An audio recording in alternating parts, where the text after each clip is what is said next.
All right, got to address some things first with the group, eh? Let's, number one thing we need to address first is some spirit codependence that are going on here with the group that we need to address. So before we can really continue with the discussion, I'd like to address that. Do you know what I mean by spirit codependence? In other words, there's things that you want from spirits, and then there's things that they want from you, and many of you are completely happy engaging in this sort of constant codependence with them. But unfortunately, you don't understand the full consequences of that decision, because your beliefs matter. Right, so what are your beliefs about you and your self-determining, how you feel your life is self-determined? Do you understand the question? Yeah. You're allowed to say you don't understand the question. And Michael? The decisions I make are all mine. Okay, so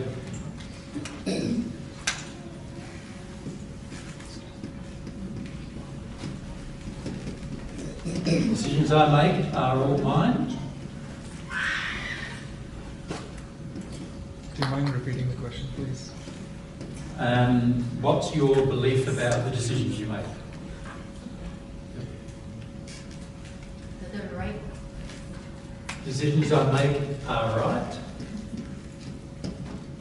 Or you could say, another older way to say it is righteous. Of course, most of the time we're really saying they are right for me. For me. I'll put that in red because that's not a good thing. Okay, what else? Spirit influence. The life I'm living now is the result of the decisions I've made in the past. Do most of us believe that? I think a lot of people don't believe that. I think most people believe that the life they have now is all because of the bad decisions other people made.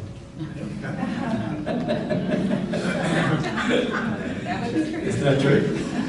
I think for the most part we believe any decision I make is all good, all ends up good. Any decision I let other people be involved in, well, now we've got problems, one way or the other. This is why relationships are often difficult, right, for people, because it's sort of like two people making decisions, and most people, to make that work, most people feel compromise is the only way to make that work. Yeah. Not true, of course. Yes, I don't know if I agree with that one. Okay. So Just Tina, back, yeah, keep your hand up. and then over this side, if you keep your hand up, that's it. Who's got the mic? Yeah.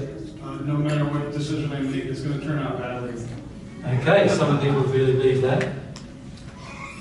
So basically, it's the opposite of the first one. Yeah.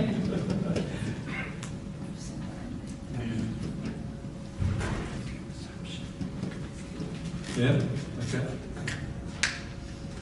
What else? So I always felt that I had control over my life as an adult, which I don't. I have total control over my own life.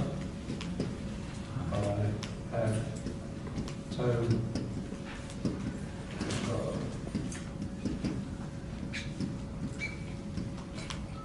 Of course, you do have total control over your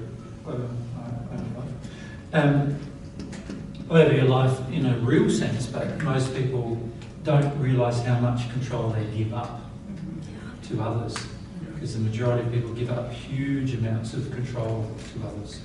Yep. Or they like fear control their life. Okay, Call yeah. that being in Let's control. go there on this side, and do we have the hand up over here? Both you did. Yeah, so let's go across there. Whoever had the hand up first. And then come across. I feel like my decisions are usually based on other people's influence over me.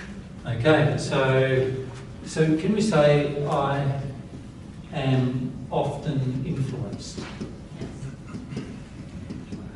But when we say that, most of the time we think we're only influenced by people we can see. Yes. And most of the time when we have thoughts that are passed to us from spirits, we think they're my thoughts, and therefore they're my decisions. And often they're nowhere near your decisions. Yeah. Decisions I make in harmony with love will lead to pain. Will be Lead to pain. lead to pain, yes. So you can say loving decisions. So that's corrupt faith, isn't it? Loving decisions lead to pain. And then if you just pass across to the lady next to you, yeah, just there, yeah. Yeah. Most of the decisions I think I'm making are right, but then I'm always like, well, I guess we'll see. Let's hope it's right. I don't know. Can we say then, I hope they're right? Right, I hope. Yeah. Yeah, so we often hope, which I'll put in quotations, rather than know. Sort of like close your eyes and Yeah. It's like a pigtail on a donkey. That's right. Hopefully that's where it goes. Yeah, so. I wish somebody else made it for me and posted it. Very important, very important. it is. Because a lot of us want that, don't they? Wish somebody else. I'll run out of space now. So I'm just going to flip the board on, flip it back and forward. So I wish somebody would help me.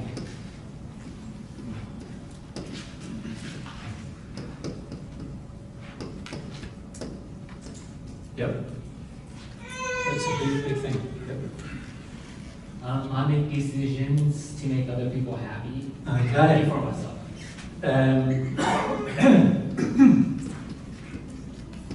I'll just say decisions to make others happy. Yep. I won't even make a decision. Judith, need the microphone. Oh, sorry. You're not having it now. Where are we? Yes. That my decisions will help me get away from pain. So making decisions to avoid pain, Yeah. the goal to avoid pain. Yeah, or I believe that my decisions are going to help me get away from pain. Okay. In the pain you already have, or pain that you might have. Might have and already. All right, okay. So I.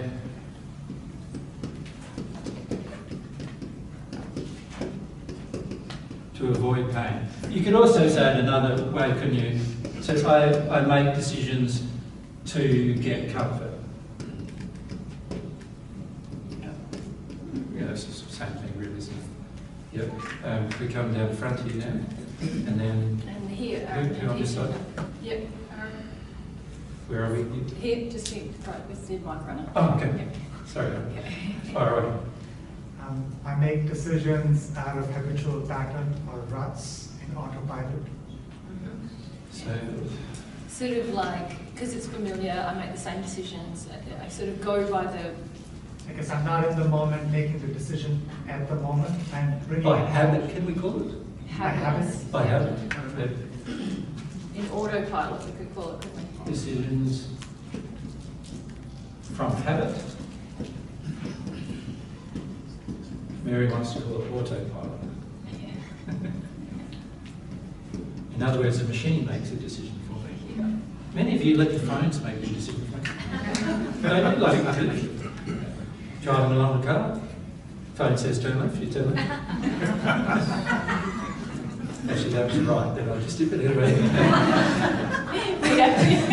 Mary and I have right and left issues. I would like someone to help me with my big decisions in life. Yeah, so it's very important, isn't it? We want help, and often because we're really worried about the consequence of the decision, and so we want some reassurance that somebody else already knows what's the best thing to do, and somehow that's going to play out well for my life.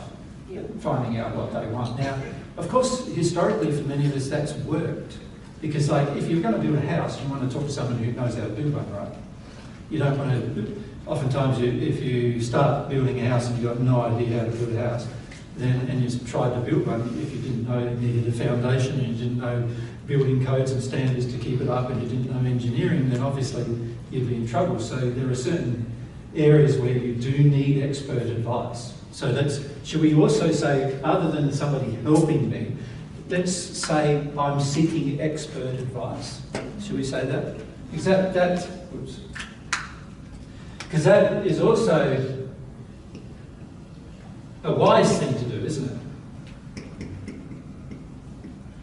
Depends on who the expert is. It depends whether the expert is a self-professed expert or an actual expert, of course. And of course, it also depends on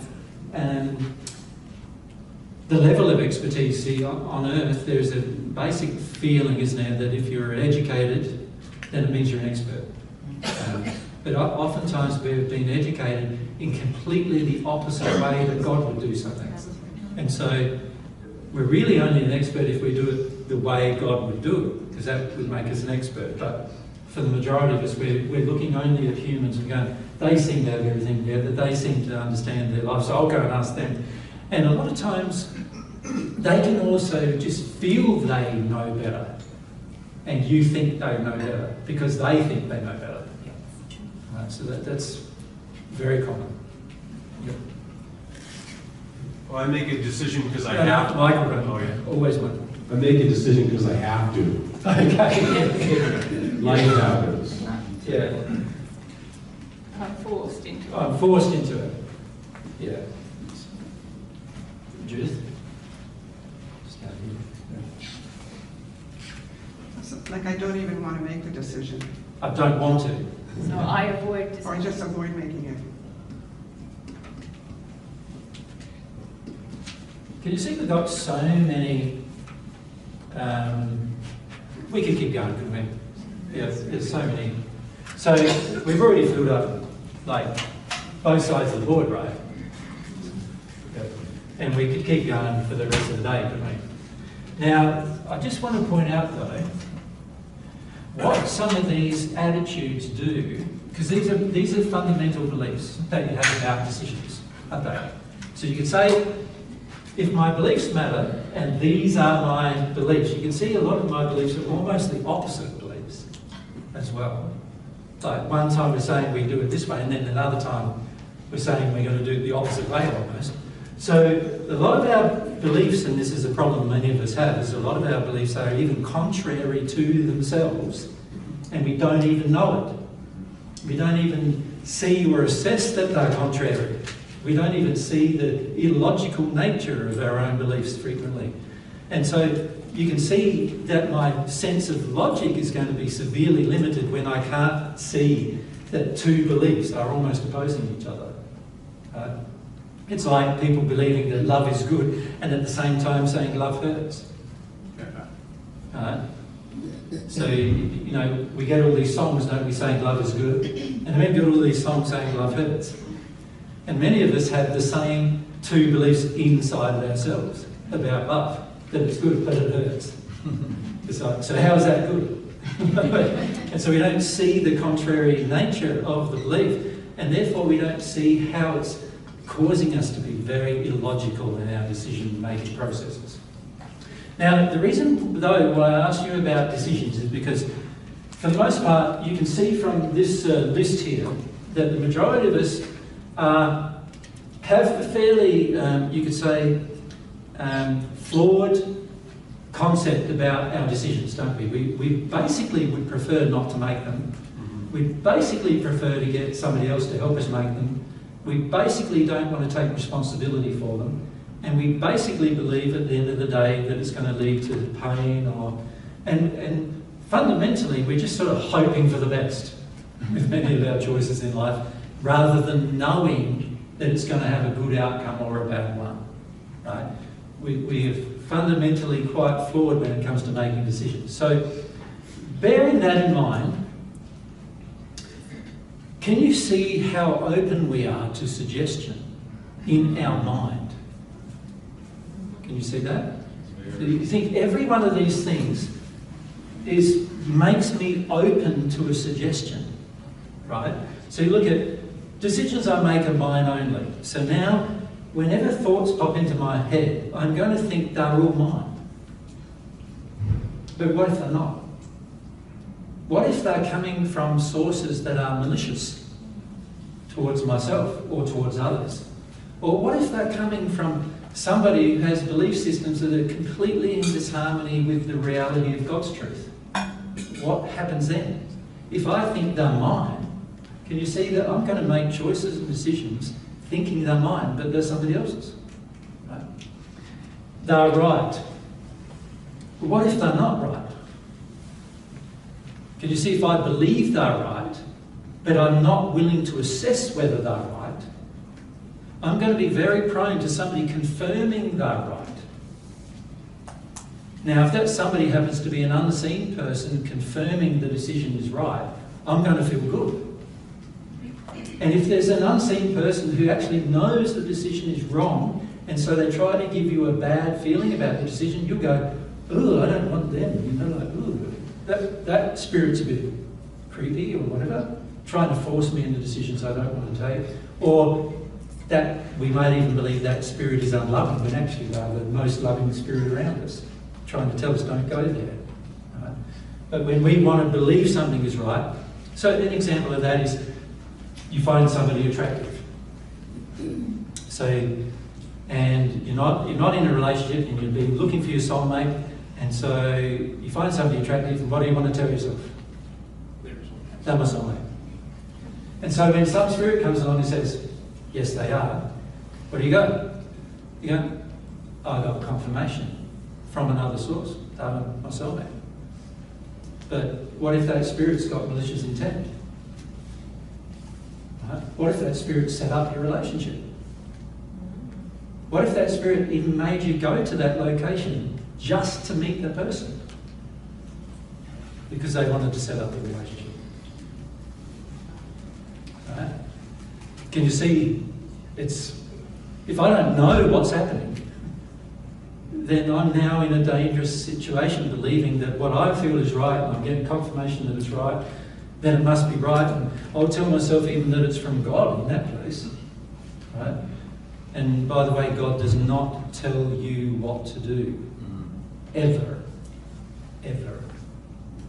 He never tells you what to do, because to do so would be against free will. Right, so he's not going to tell you what to do. All he's going to do through the conscious is tell you what is right and what is wrong, which is different than telling you what to do.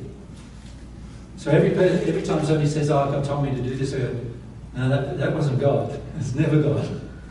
If God says something is right or wrong, now that I can potentially believe, depending on what's being said. But when they're saying, "God told me what to do," completely wrong. That's always wrong. God's never going to tell you what to do. God doesn't give you a gift like free will and then take it away from you. You know, he's not going to do that. So, I'm in total control of my own life. Not true. Most of you have very little control of your own life. Like, if the government makes a decision, oftentimes it affects you, you have no control over that. But more importantly, there's a lot of spirits around you making decisions for you, and you don't have the control you believe. And this is something we notice in a lot of Western societies lately, is that there's more and more and more intense spirit influence on every single person's decisions and choices. And the reason why there is because many of these spirits did not have a very happy life when they were on earth, and now they would like to live their life through you. And many of you have a better life, they think, than the life they had. And also, you are very easily influenced into doing things that you would not otherwise do. And the reason why you're very easily influenced is because you have a whole slew of addictions that they just need to press the button on. And you can think of your addictions like this. It's like, so here's red button, blue button,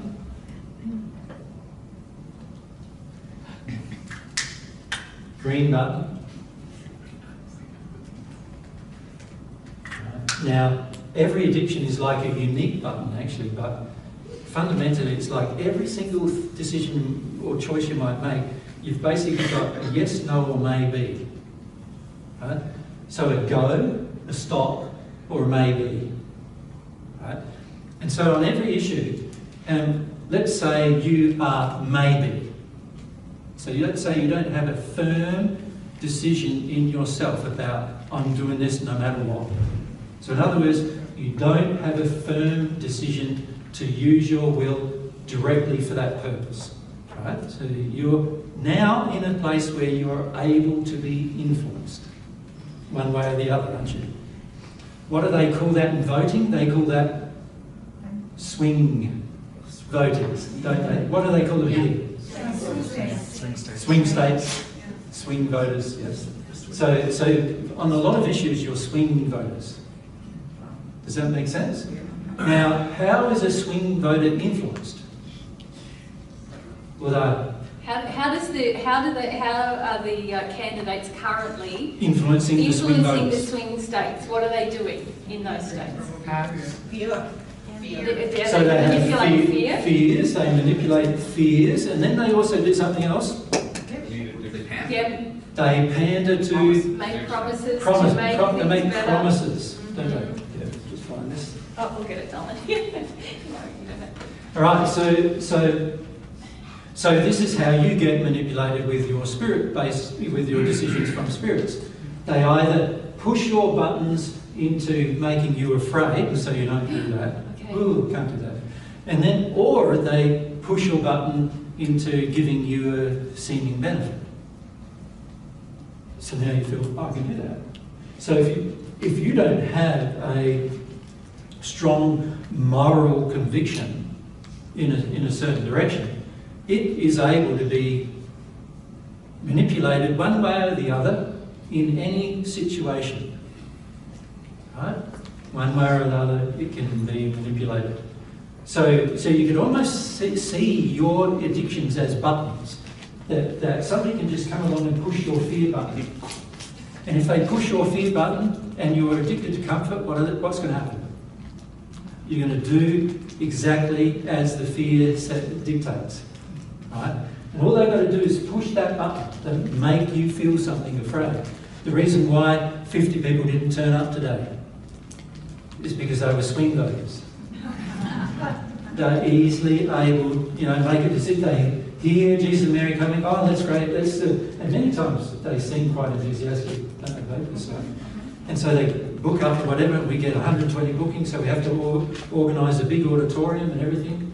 And obviously we pay more funds for all that, and we do all that, sort all that out, and then 50 don't come out of 120. That's like 40%, maybe a bit more, of people are being swung around.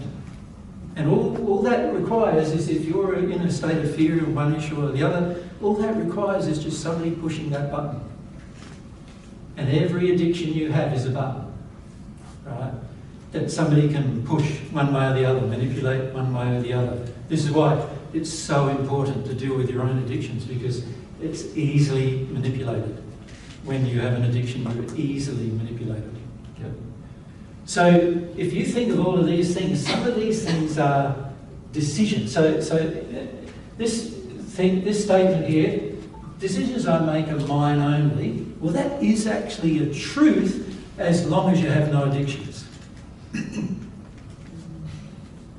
But if you have addictions, that's no longer a truth, because you're getting manipulated with your addictions. So decisions I make are right. Well, that is when you're in a state of connection with God, and once you become at one with God, that'll be correct every time. The decisions you make every time will be right. When I say right, they'll always be loving. That doesn't mean that there'll be one right. There might be many rights. Though if they're all loving, they'll be all right. Any decision you make, if it's loving, is right. But when we're in a state of addiction, every love we have is tainted. It's flawed. Right? Our addictions are things we love that we, from God's perspective, should not love. Right? So when we say they're right and we're in a state of addiction, most of the time they're going to be wrong, unfortunately, because our addiction will dictate whether we feel it's right. And our addictions will say things are right that God says are wrong, that are bad for you. An example of that is the average woman on earth believes that nurturing her family is an act of love. Isn't that true? You've been brought up on it. You've been told from childhood that a woman, this is what a woman does. Girl children are given babies to nurse from the time they're 2. Babies to nurse. You're told that you must have children. You must have a life where you're involved with your children all the time. You must do whatever your children want you to do. Right? All of these things are false from God's perspective, but most people on earth believe are true.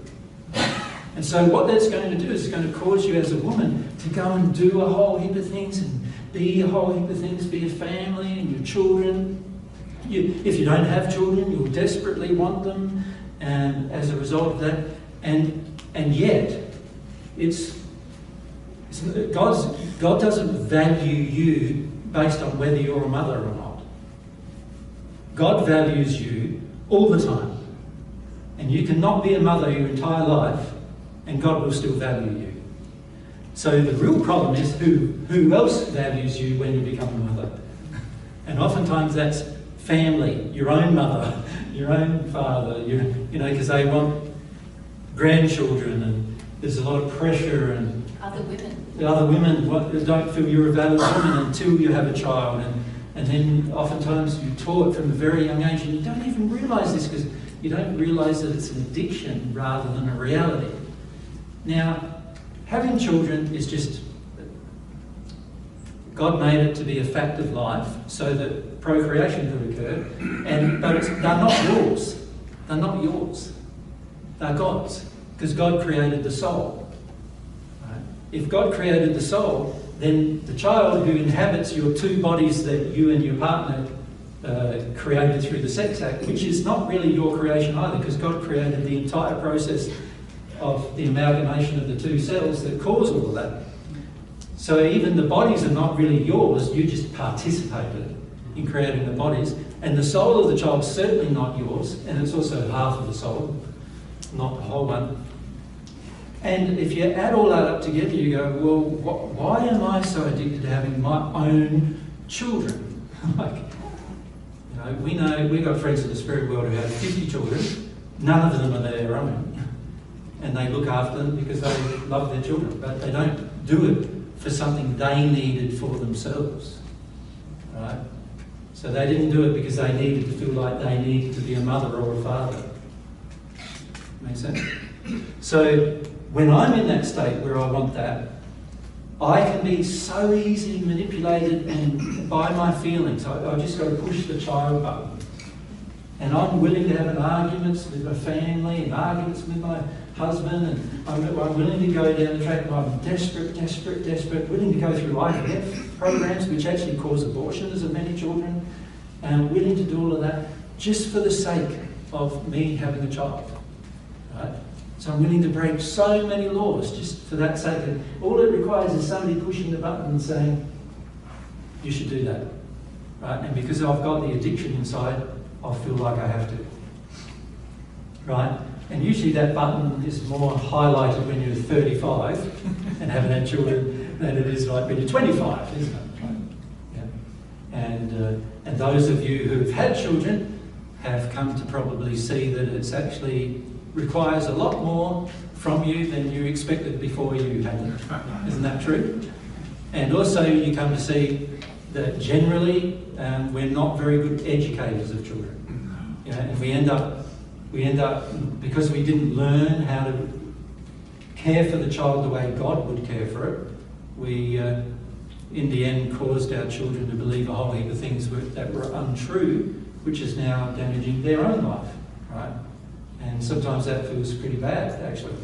So, but what I'm saying is all someone needs to do is push that button, and I'm willing to engage the process even in a loving manner, if I want to. So let's say I'm not in a loving relationship, I'm still prepared to have a child. Why not sort out the loving relationship first and be in a loving relationship and then have the children? These kind of things you'd have to consider, right? So we often believe that, we are in total control over our own decisions, but all it requires is, if I'm full of addictions, All it requires is somebody pressing that button and I'll go and do that, and somebody pressing this button and I'll go and do that. And unbeknown to most of us, it's not a person that we can see pressing the button. It's a person that we're in codependence with in the spirit world that's pressing these buttons. Right? And this is something we noticed in our travels. Now, do you remember the example I gave you this morning about the guy that we met? Which one? The second set of guys we met on the plane coming to San Diego. Let me describe to you what they're doing. Because it's really interesting what's going on there, and it just gives you a bit of an idea of how things can get. So, we met, the two guys in particular we met on this second trip. Remember, there was the guy who was the leader. Let's call him, what should we call him? Man one. Right? He was the leader.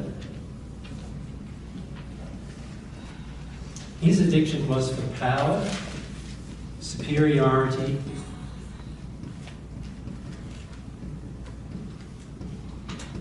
through spiritual pursuit.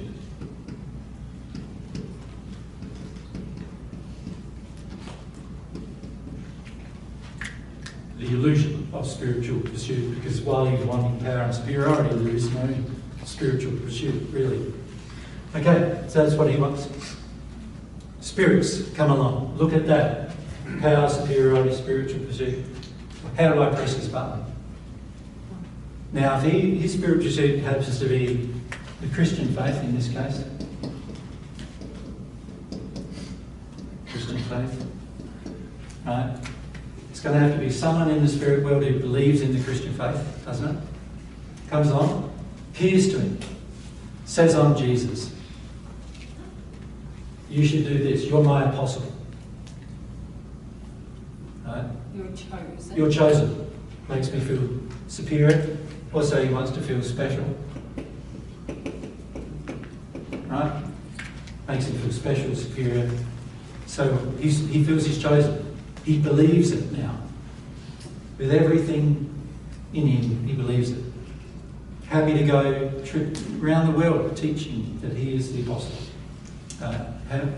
Happy to do this now because he's getting his addictions met. Right? There's another guy, let's call him Man 2. Man 2 happens to be a drug dealer. Right? But he's got spirits concerned about him being a drug dealer. Drug dealing doesn't end up well for the most part. There's a whole heap of reasons why, which we won't go into. But it's not an advisable profession. But he's very tempted in his life to be a follower. What's his addictions? Acceptance. He wants acceptance. Someone else makes decisions. Somebody else makes decisions. Not yeah. The lack of responsibility. Yep. Self-responsibility. Personal responsibility is a shortcoming. Yeah. He also has a particular set of, can we call them, insecurities about himself. Insecure, feels insecure. Which cause him to look up to... He needs a mentor. Yeah. So both these men actually have quite a lot of issues with their dad that they are avoiding through these. Both in competition with their fathers in one way or the other. This fellow's avoiding abusive behaviour from his father, or no father at all, actually, I think. And this fellow here is feeling like more powerful than his father. Being told by his mother that he's better than his father. So now we've got two men. This one's getting influenced by a Christian spirit saying, give him a feeling he's special, he's whatever. What do I give this fellow? Not good enough. Purpose. I give him a purpose, right? So I appear to him as Jesus, and I give him a purpose. Don't do this drug thing. It's bad for you, right? And this guy here is more mediumistic than this guy even, so he actually sees the spirit. This fellow. He actually sees him, and and then he views him as an angel, or in this case as Jesus, telling him what to do. And it's actually the spirits with man 1 that are coming to man 2. So these spirits here, so let's put him in red, shall we, so you know the difference.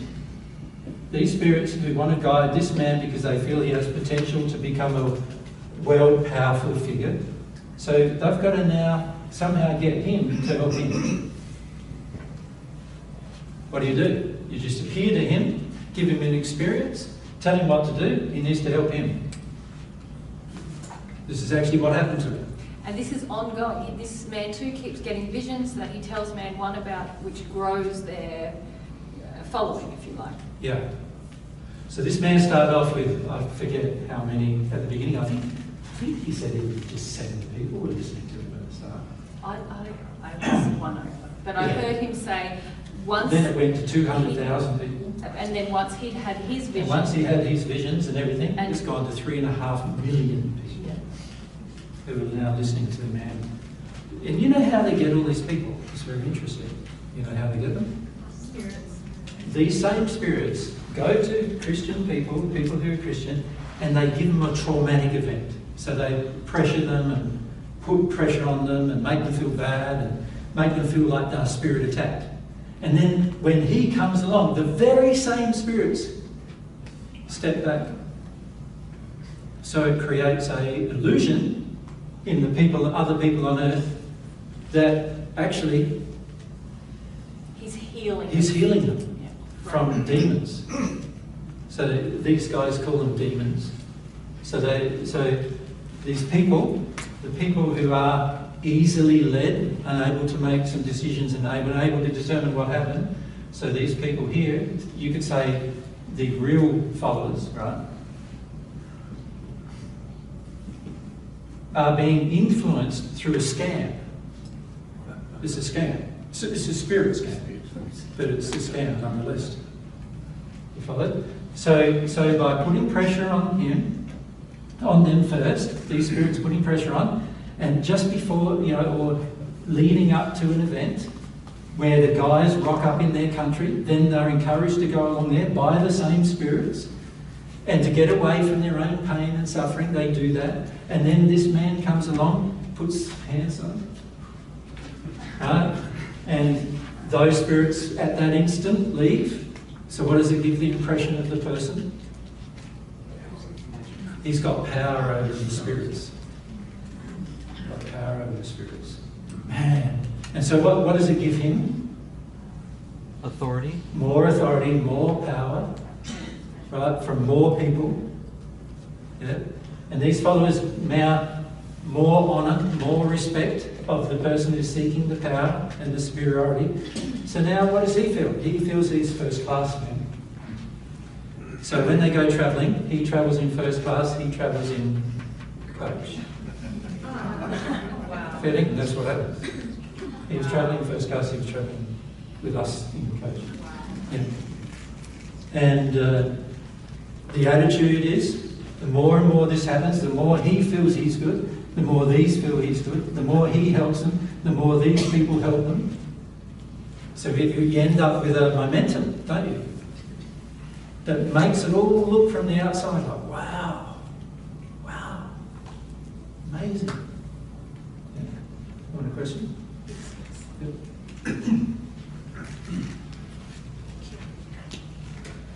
So what's in it for the spirits? What do they get? Well, see, every spirit who does this is interested in having a life on earth. So what are they having? They're having a life of feeling special, powerful, superior, over everybody through this man. And they look at all the things they can manipulate, and they think they're doing it for God. Like, there's so much corruption in it, but they think they're doing it for God. At some point, we hope to have a conversation with those spirits, but we tried when we were in the plane to have a conversation with the spirits involved, none of them would talk to us naturally, because they don't want to be honest and open about what they're doing, right? So they feel, the feelings they have is, basically they're still in the addictions, so still in the In their own feelings addictions. that they didn't deal with in their earth life. So Okay. wanting to compete with others, wanting to feel better than others, these things kind of drove them. But when they were on earth, they were also part of the Christian faith. Then when... But not in a heart sense. Yeah, just... It's not about God for them.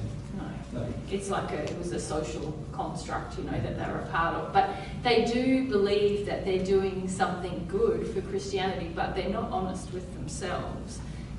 They feel they're improving the Christian movement, Yeah. but they're very dishonest doing it. And they feel like the feelings is almost like a high they get from being in this addiction with the guy. They feel like that's proof that they're spiritually superior, you know, that they're doing something good spiritually because they get these sort of highs. It's like when you're desperate for an addiction on earth, and let's say it's alcohol, and you have a drink. Yeah. I've got satisfaction, I've got relief. Let's say you need a drug, then when you get that drug, you feel that's the relief. What about when you just... What about when you want power? Yeah. It's only when you get power that you feel the same feeling of elation. Yeah. If you really want people to approve of you and you go somewhere and everyone's going, oh, good job, you're like, oh, wow, this feels really good. So these spirits are earthbound. If they were to enter the spirit And very world, they'd be in the hells. Yeah. That's why they don't want to go to the spirit world. Yeah. So they're just trying to continue their career of sin. Making it worse for themselves. Yeah. And in a state of self-delusion, although one of the reasons they don't want to speak with us is because they kind of know that, you know what it's like when you're in an addiction and you're telling yourself, no, really, it's legitimate. You're sort of lying to yourself and you know what you're doing. But these spirits are darker than that. They know what they're doing. They're not silly. No, but I guess what I'm saying is they're telling themselves a story to avoid the reality of that. It's a story, but it's not a story they are really convinced of themselves. No. They're more addicted to these feelings. Yes. And so they don't really care about the story very much anymore. Yeah. They're in a frenzy about it. Yeah.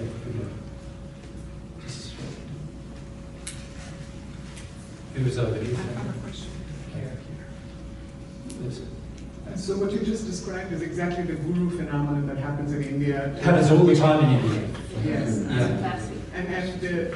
And what I feel is the level of investment in keeping Hinduism alive is so high. I mean, it's played out, as you said, with the Dalai Lama and other religions, but even in Hinduism, because they seem to say they're non-denominational, but everything coming out of them is clearly, Hindu. Hindu. Yes, and very, and the interesting thing is when I discuss this with others, they say, well, isn't it better than them preaching about drugs? I'm going, yeah, but it's not about that. It's not even better. It's not better. At least there's some kind of At least when people take drugs, they know it's bad. That's right. There's some kind of societal pushback against drugs. But when you're going to a guru, a lot of times it's seen as a good thing. And each and every one of these gurus will actually describe the moment they became a guru. Yes. Which is always the same. Yes, like including this man Sadhguru, who's a big deal in India. When you listen to his talks, he says, his wife left the body volitionally, and he recalls the time when suddenly everything he knew. And I'm going, when was the last time you knew everything overnight in any other field? Yeah, that's right. So it's really very, very rampant. And it's always the same. It's always the same experience, magical, which a lot of people want. Most people on earth want a magical experience. Seduced by it. They're seduced by it. And people go to these gurus because they have experiences with spirits when they're there, and then they're seduced by that as well. And the spirits with them cause them to have those experiences. Yeah, the spirits with the guru mess with the people on earth, and the people on earth, because they don't want truth and they want to avoid themselves, think this is spirituality, and it's really just spirit interaction. Yeah. Right. Coming down here. And then up at the back.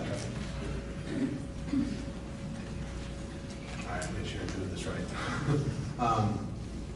Thank you so much, first off. I was nervous in the beginning to say, hey, but with, I hope this is still on topic, I identify with everything you've spoken on today, and with the interaction, it feels like once you're making the loving choice in harmony, you get that bombardment as well as they're seeing that shift. So like everything that we've experienced since your arrival, it's like compounded in that sense, and the more choices and actions you do in that, drawing you away. That's right. With us, almost the opposite things happen. Yeah. where nobody wants us to share truth. Nobody wants to hear the truth.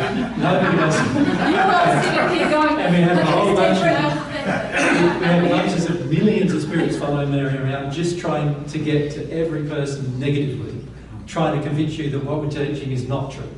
So we have exactly the opposite thing happen. Isn't that interesting? All these gurus and all these kind of people, he's really a guru too, all have that experience, but Jesus and Mary have the opposite experience. And you guys, when you come to see us, have the opposite experience. For the most part, it's very rare for somebody to come up and say, I had this wonderful experience last night. I know who you are and everything. It's more the opposite of that. We've had people come up to us and say, oh, I had an experience last night, they want me to kill you. That's very common, actually. And so, the opposite experience is what we have to this. This is a very common experience in the world. And it's interesting, isn't it? Because most people, if they see something magical happening, they believe it is actually righteous. Rather than seeing, is there anything that's ever happened in my life magical that's been that righteous? Like, for the most part, when magical things happen generally, it's a precursor to some disaster generally. And the reason why that is the case, because usually those kind of things are spirit influence in a negative manner. Now, there are times when there are magical things happening in terms of protection of self, where your guardian, the person who's responsible for keeping you alive, does things with you, like, you're just about to cross a road and there's cars coming and they scream at you, stop, and you stop, and you didn't know why you stopped, but once the car goes past, you go, gee, I would have got killed by that car. Those kind of things are true, and they are right. That's their job. Their job is to save you from disaster on earth if they can. But the spiritually magical things don't happen. Those things are all manufactured by spirits. And most people on earth accept them as real. And the reason why they accept them as real, because they want to. Because we have addictions. You can see here what the addictions are in this man. And when we sat next to him, it was really obvious, wasn't it, David, this man's feelings. Like he treated the others badly. He had a poor cup of coffee and he gave it to one of the others to drink and to test it for him. And anyway, and he went into first class. He boarded first. Obviously, they must have quite a lot of money, having 3.5 million subscribers, right? They have a tiered system. He's the apostle. He's the one that gets paid, and he pays the others a wage. So they have a tiered system where, like I said, $500 an hour. If you pay $500 a month, you get 1 hour with the guy. But the others are working for him. So there's a big discrepancy there in terms of treatment of people. There's not an equal treatment of people, and so forth.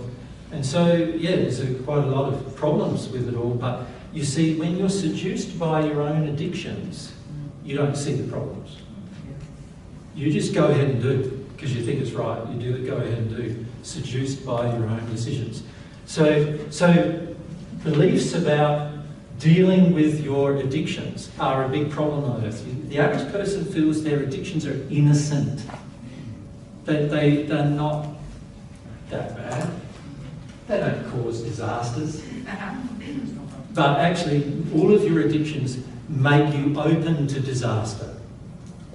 And not only disaster based just upon your own desire to feed the addiction, but also disaster because if spirits come along and help you feed the addiction, the momentum to feed the addiction is even going to be greater than it was than if you had your own desire to feed the addiction.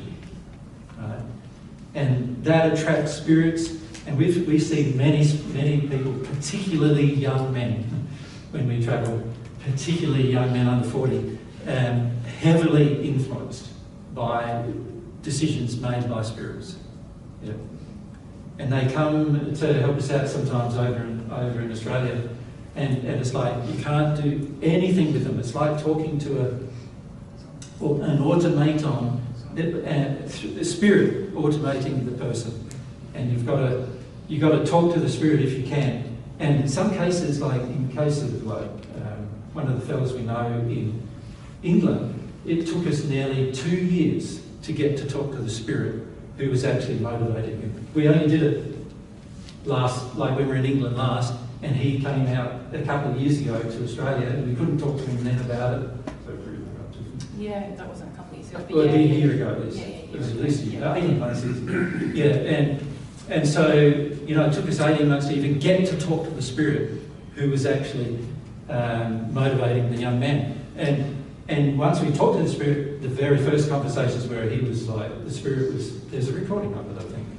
Yeah, it was third. It was Dagenham, UK, day 2, or day 3. Day 3 was day 3 was where Mary did the mediumship. And and we had a conversation with the man called Errol, who was the spirit guiding this young man. And the spirit thought he was doing great. And it took some time to convince the spirit that he wasn't doing the right thing. Yeah. So, this is happening all the time. And what we're seeing in the States in particular, and also in most European countries as well, is that in Australia there's not a lot of belief about spirits, but in Australia a lot of the spirits are more involved with things like alcohol and things like that. There's a lot of that in Australia. But here it's like a wider sphere of influence than that. It's a lot to do with your comfortable lives and money and getting wealth or power, and there's so many different areas we see it happening. And it's been very clear, as soon as we tried to even begin this trip, we got huge amounts of spirit attack. Like I'm talking, like for us, anywhere from 8 to 12 million spirits attacking us every day, the whole time. Right? Now, at home, it's normally about 4 million or so. So it's a lot, I know that sounds funny, but it's a lot more intense, trust me.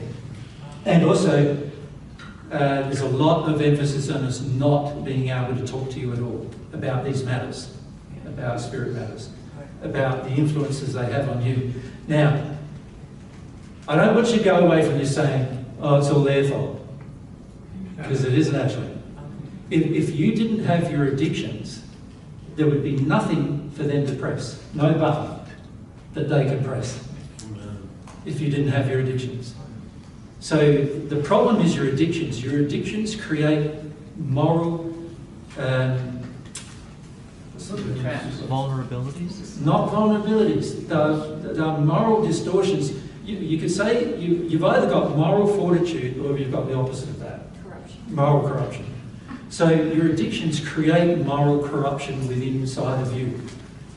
And that moral corruption causes the ability to be able to press your buttons. And the spirits, many of them some of them that are around you are family, like grandparents or parents who have passed, or grandparents or great-grandparents who have yet to progress. Others are just very opportunistic spirits who felt that in some other country or way of life they didn't get what they want while they were on earth, and they always had in their mind, oh, if I go to America, there'll be more opportunity for me to do things, more freedom for me to do things, right? And when I say America, I'm just using America as an example because you're here, but any Western nation that has wealth is going to attract a large degree of spirits who have come from places where there's no wealth and want to relive their life on earth again through you by motivating you to do the things they missed out on doing. And so there's a large amount of codependence, and because of these the issues we have, which remember I rubbed off some as well, the issues we have about making decisions, making choices and everything, Every time we get help to make them, every time we get to avoid our pain, every time we get to get comfort, every time we sort of feel like, you know, oh, I'm getting expert advice here from spirit world, every time I have to decide something that I don't want to decide about, through my moral corruption, I am now open to the control of these spirits. Okay? So that's... Your question. Sorry? Oh yeah, that's right, we were here first, and then over here. Hi, I have 2 questions. The first question is, what's the difference between these spirits that you're describing here Yep. and the spirit guides? Like, how do you know which is which? Right, your spirit guides, if they are working in your interest, will often suggest things that are against your addictions. Right? Whereas the people like this are only generally going to influence you along with your addictions. Right? So can you see straight away that makes it a bit tricky, doesn't it? Because you're getting influence in the direction you want to go, because that's your addiction saying, I want to go there. And then some spirit comes along and makes a suggestion to you. You're going to think, that's a nice spirit. He's encouraged me to do exactly what I wanted. Isn't that wonderful? And then when another spirit comes along who's trying to guide you spiritually, trying to guide you, conscious of the fact that you're going to have a life after this one, and he doesn't want you to get in that next one into hell's. He wants to help you pass into the first or second or first sphere up the top of it, at least, so that you can have more happiness. So he's more conscious about your long-term future. He's trying to suggest things that don't do your addiction. He's, you know, bad idea, bad idea. And you're going, who's that spirit who's bothering me about a bad idea all the time? Makes sense? And so this is one of the problems that we've found that our spirit friends are talking to us about, that in terms of their ability to be able to give you good advice. Frequently you're rejecting their good advice because it doesn't match your addiction. Yeah? So that makes sense to you? Yes. And then my second question is about the beliefs. Yep. What about if you don't know what the belief is? But that is the trouble, isn't it? If you don't know, so let's say with these guys here, they're not really aware, are they, that this is their, you can say their Achilles heels. You know, the areas that can be manipulated in them. In fact, this guy here thinks having power is great. He thinks feeling superior is great. He thinks feeling special is great. He loves it. And he doesn't even really call them those things, because if he did, he'd think, oh, maybe that's not right. Yeah. He just thinks, no, I'm living my purpose, I'm serving, he even calls it. Yeah, I'm brave, I'm courageous, living my purpose. I'm getting rewarded by God for living my purpose, is how he said it. That would be a sin, obviously, according to divine truth, right? When you say according to divine truth? Well, I mean, I remember watching your... according to God, let's say. According to God. Okay. So according to God. So let's say if I have a belief system that that I'm superior. I subconsciously don't know is a sin or is not a sin, yeah. How would I be able to understand? I understand your question. What I'm saying to you is that for the most part, we are already in a state where we don't know much at all. Our addictions mean we don't know much at all. The best thing to start doing is become aware that we don't know much at all. Now, to do that requires humility.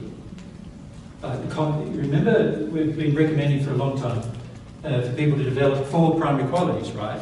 What are they? Love, truth, humility, and faith, right? Now, can you see, if I'm humble, that would help me a lot, wouldn't it? Because I'd be able to go, I feel like I've got to have this thing. Like, let's say it's power. Let's say it's control. Let's say I've got to avoid fear. Let's say I've got to have a certain drink. Let's say, any one of those things mean that I've got an addiction of some kind. Right?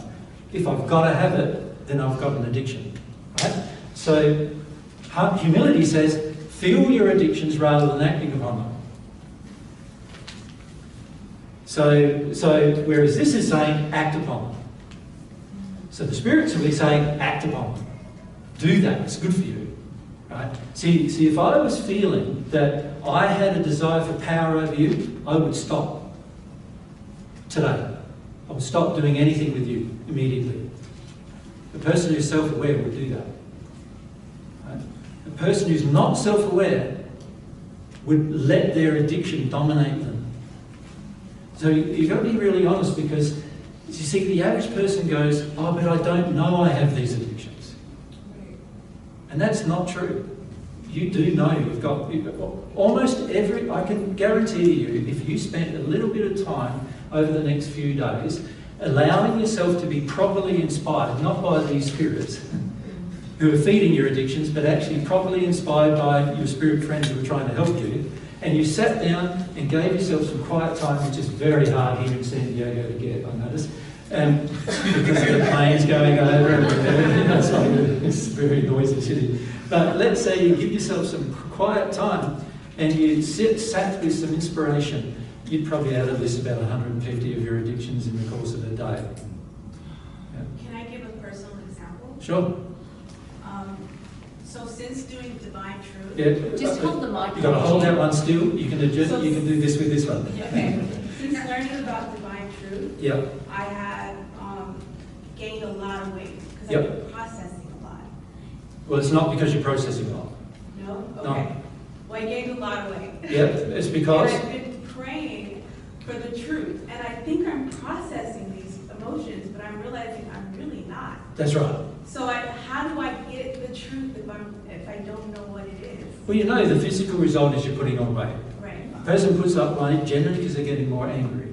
Right. And they're needing more ways to suppress their feelings. Right. So they're using food and other things to suppress their feelings, right? Right. So you know that. So internally, what you've got to do is go, right, I've got an addiction to avoid my emotions. Okay. So the thing I need to focus on first is my desire to avoid my emotions. Rather than try to process my emotions, I need to look at, I would like to not have to process any emotions. Right. Because I'm pretty uncomfortable processing emotions. I'm pretty uncomfortable, when we say processing, let's use a better word, I'm pretty uncomfortable experiencing properly all my emotions. Or can we also say being overwhelmed by my emotions. I want control of my emotions. I want some way to tone it down.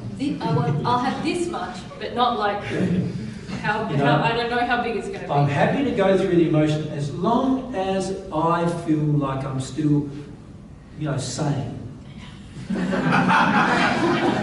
fear. Yeah, fear. Yeah, that's right. It's actually anger. Well, it's actually anger. Resistance. What many people call fear is actually anger. Well, you I think feel like I'm processing, and I'm like, I don't think I'm processing. And then when I well, your body's pray telling about you you're not processing. my law of attraction is saying that I'm not processing this. So I'm like, it's a very confusing process for me. No, it shouldn't be confusing because the response of your body is telling you not working. What you're doing is not working, so change what you're doing. Right. Yep. So processing is, I don't know, such a difficult thing for me to kind of get through these layers. Microphone, I can't hear you. Get through these layers and get to the core, and I think some of it has to do with some of these beliefs, I think. Certainly. It's all to do with your corrupt faith about emotion. Right. You would like to give yourself the illusion that you're processing rather than go deep enough to actually experience the actual feelings. Right. So when a person does that, they would create an illusion where they let themselves have some tears, but that's sort of like, you remember, do you have children? No, I don't. No, because you've had any time looking after children? I work with children. Okay, there you go. Yeah. And so you look at a child who's in a tantrum. When he can't yell and scream, what does he do? When he can't yell and scream. Yeah. What does a child who's in a tantrum do when he can't yell and scream? He's not allowed to. What does he do? Suppress it? No. He tries another one first. He cries. Yeah. Yeah, he has his tears, but they're all, what do we call them? Crocodile tears, yes. They're like, you're being mean to me, tears.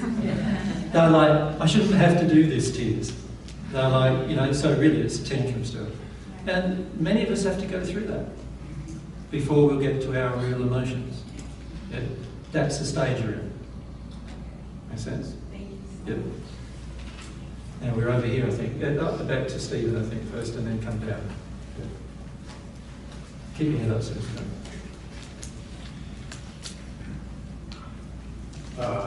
First of all, a comment on your discussion of the apostle and the Spirit's influencing him. Yep. It's not just Hinduism, it's all, as far as I can see, it's all religions on the planet. Correct, it is. Yeah, we've seen the same in Buddhism, Hinduism, Muslim. You look at all the sheikhs and the leaders, the imams of the Muslim faith, same thing going on there. Same thing going in the Christian faith. Same thing going on in atheism. Exactly the same thing, just It's different. all religions, right? Yeah. Carl Jung said religion is a defense against the presence of God. Well, it's also a defense against reality. Reality. Yeah. Oftentimes, isn't it? So what God made is real, and often we want to defend ourselves against the real. Yeah. And so we come up with all sorts of ways of doing that, you know. So, you know, historically, I think on Earth there's been around 8,000 different religions created. Almost every single one of them needed a charismatic leader who basically enters the guru state, which, by the way, I did not do in the first century. Most of the people who followed me around in the first century tried to create problems for me, actually. You know, they'd set me up in discussions with people, which would end up in arguments and fights and whatever. And you know, this is why the Pharisees were keen to get rid of me, because there was so much opposition to the truth. And this is the same on Earth today. There is a lot of opposition to the fundamental truth. And many of these religious faiths have been created to obscure the truth. That's the purpose. Just like, you know, even atheism created to obscure the truth. You know, even agnosticism, where you don't really have a belief, is created to obscure the truth.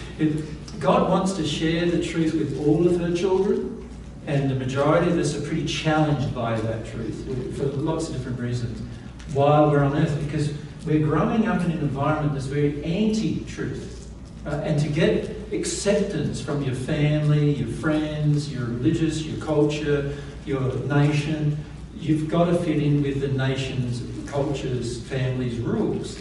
And if your assessment, your personal assessment of life is different to those rules, then you're going to be in opposition to them. So that the fundamental desire driving most people today is to just stay in the status quo. Stay, everything unchallenged, everything calm, try to satisfy as many people as you can, and the people you can't satisfy, what you do is you just try to slowly leave them out of your life. You know, Back away. Back away.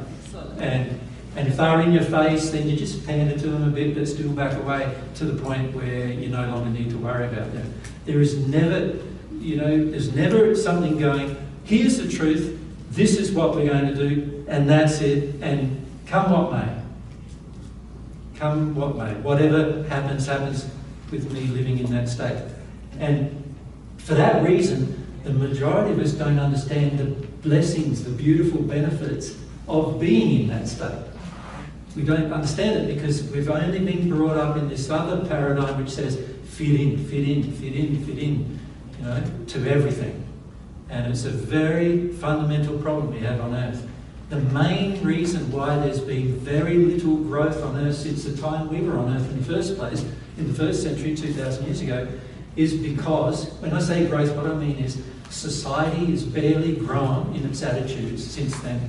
And the reason why that is because of the family and this culture and society and religions all trying to keep the status quo for reasons such as this: power, superiority, control, manipulation, you know. And so very, very dangerous situation we're in, really, because very few people on this earth control what the majority of people do and say and think and feel.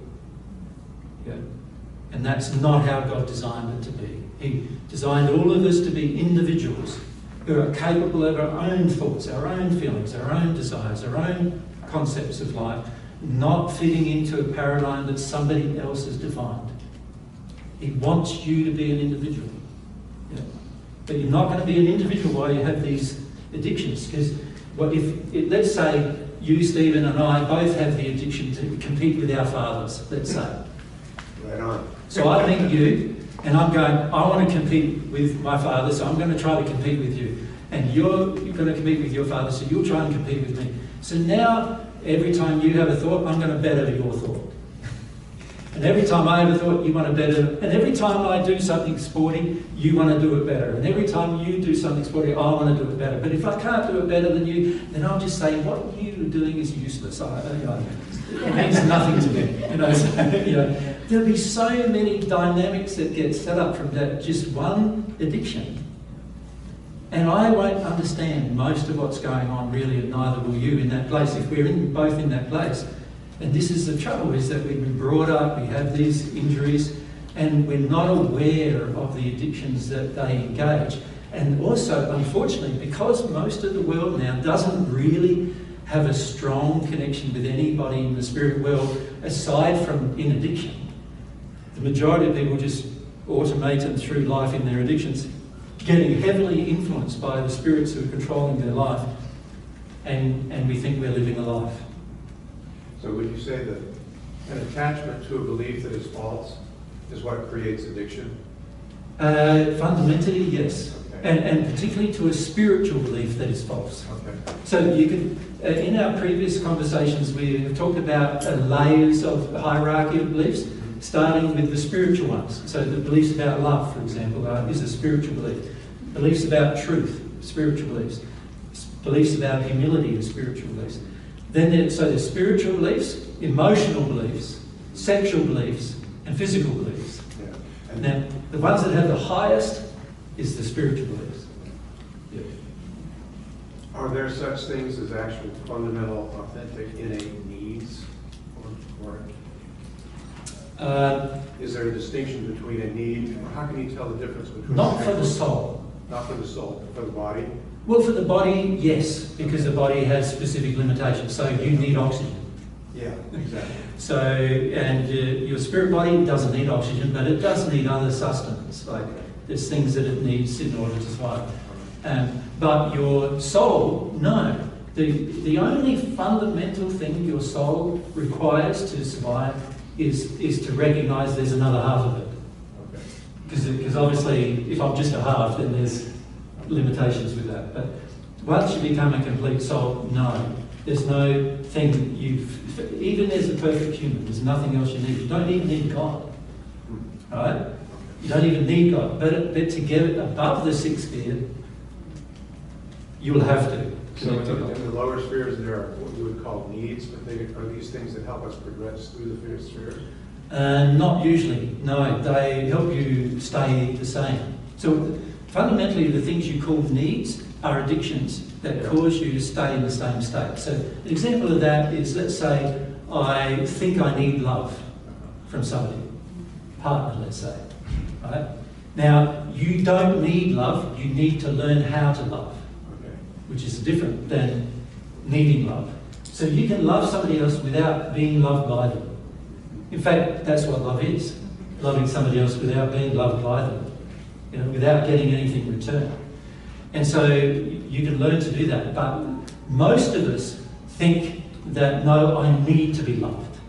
Now, it is true though, Steve, during our formative years, like when we're a child, there are certain basic things that God would like us to be taught that will help our life greatly if we taught them young. One of those things is taught how to love. That's a fundamental thing. If we're taught how to love, it's going to benefit the rest of our life. You imagine if you're at school and instead of learning maths, science, English, numbers, all that stuff when you were 5, the very first thing you learned was love. The next thing you learnt was truth.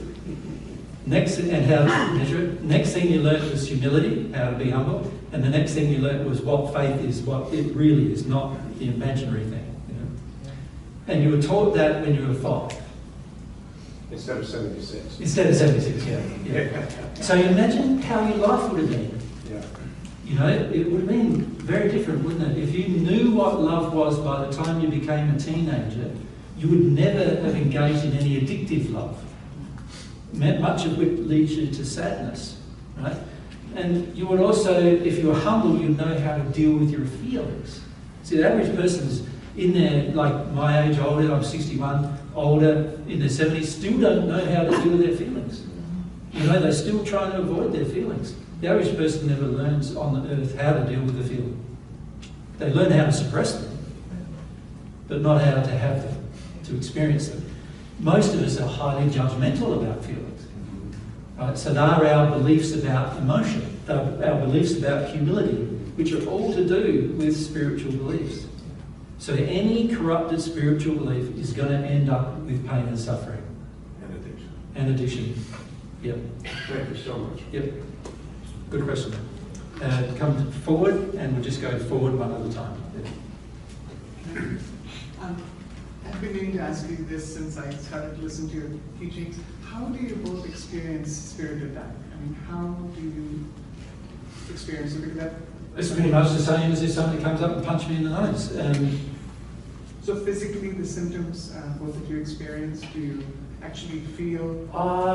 No, because as you deal with certain things internally, the attack doesn't affect you. So if you have symptoms from the attack, it's because of your own unhealed areas of your life that you need to address. So once you deal with and address those areas, the attack will no longer be able to affect your body, your spirit body, or your soul. Right? So it's just an acknowledgement that lots of people hate your guts and would like to kill you. Okay, so yeah. And can we differentiate between spirit influence and spirit attack? Because we do talk about these things a lot, don't we? And sometimes spirit attack usually happens when you're no longer getting influence. Yeah. So spirit influence is more like what Jesus was describing before. When you have addictions, you still have, like, can we call addictions sinful desires based on false beliefs? Another way you could label it is things you love that are bad for you. Yeah, that's an addiction. And so spirits can influence you through that desire to either avoid pain or seek pleasure. So that's influence. And then as you grow will in harmony with love, so you grow in your morality, then often you find you're facing opposition from spirits around you who would like you to not use your will in a loving way, but to use it to meet addictions, their addictions. Because a lot of the time, as soon as we start to do that, there's been a lot of spirits around us who have been meeting their addictions through us, and they start to oppose that. So that's more like spirit attack. And spirits attack usually in the ways that you are still open to influence. So you might have a will that you're developing in harmony with love, but you can still have injuries that make you open to influence that you have to, if you like, fight against in order to keep your will moral. And so spirit attack, if it affects you, it's affecting you where there's holes or where there's unhealed things.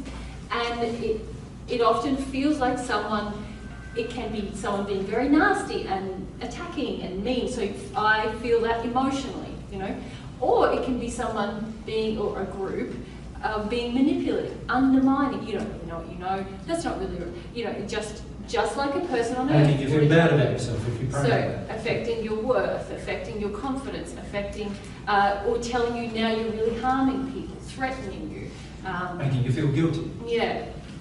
So anywhere that you're open, that's how they will they're trying to influence you still, but now it feels like an attack because I want to go in a certain direction and they're trying to pull me back. And you perceive a spirit oftentimes as the emotion, or you actually, No. The reason I'm asking is when I see patients, I can feel someone's spirits with them, and I can feel the anger of the spirit. Yes. And when I work on somebody, I can actually feel the spirit's working with me. They have a certain flavor. I can't talk. I'm not by any means. But they have a loving flavour, don't they? Yes, I think that flavor is different. Different spirits have different flavors. So Yes. I'm able to feel that. I am not at all mediumistic, but I can feel Well, that is everybody is mediumistic. Yeah. Yes. Everyone's a medium.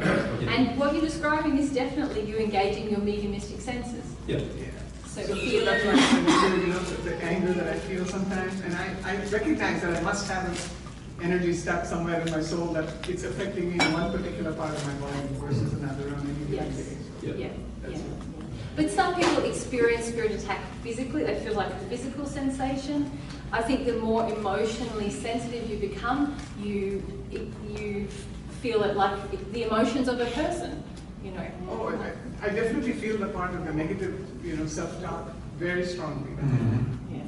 And you guys have brought up a ton, so the first half hour here was very difficult. Yes. But thank you. And also the spirits around you obviously frequently don't want you to be around someone telling you the truth. Yes. So, that's when they usually put on the most pressure. And like I said, that's why 50 people aren't here today. Yeah. And it's why also just like in the lead up to lunch, a lot of you were feeling pretty low. Engaged, like, Yeah. that's sort of because that's why Jay wanted to Why talk I wanted about. to have this talk with you is because I want to sort of lighten the mood a bit. And the way we do it is to tell you the truth about what's happening to you.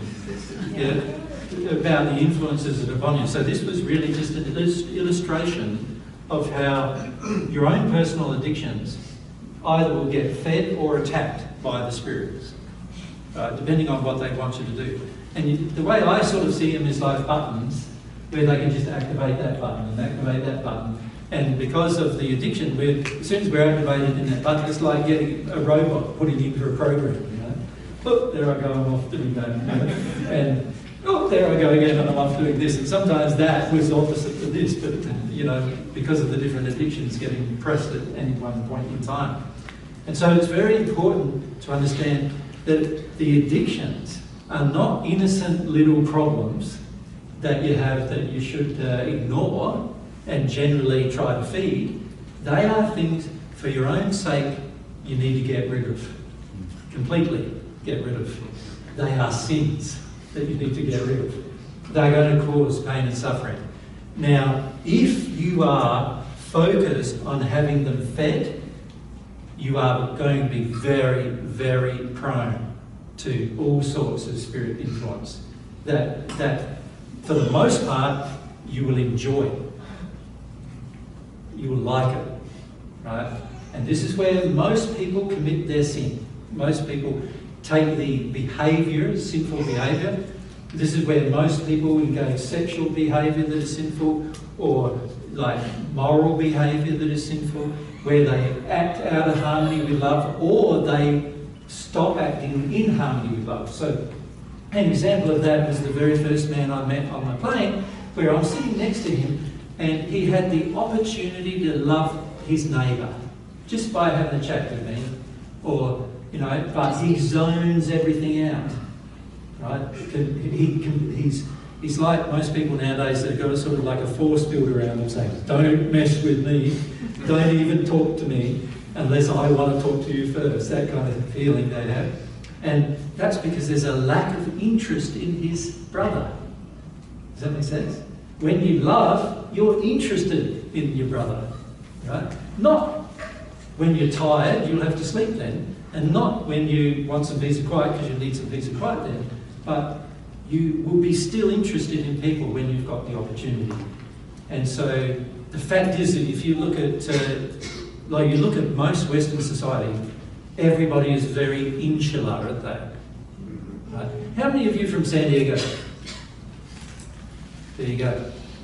Did you know? Some of you know, because you were brought in by, contacted by the same person.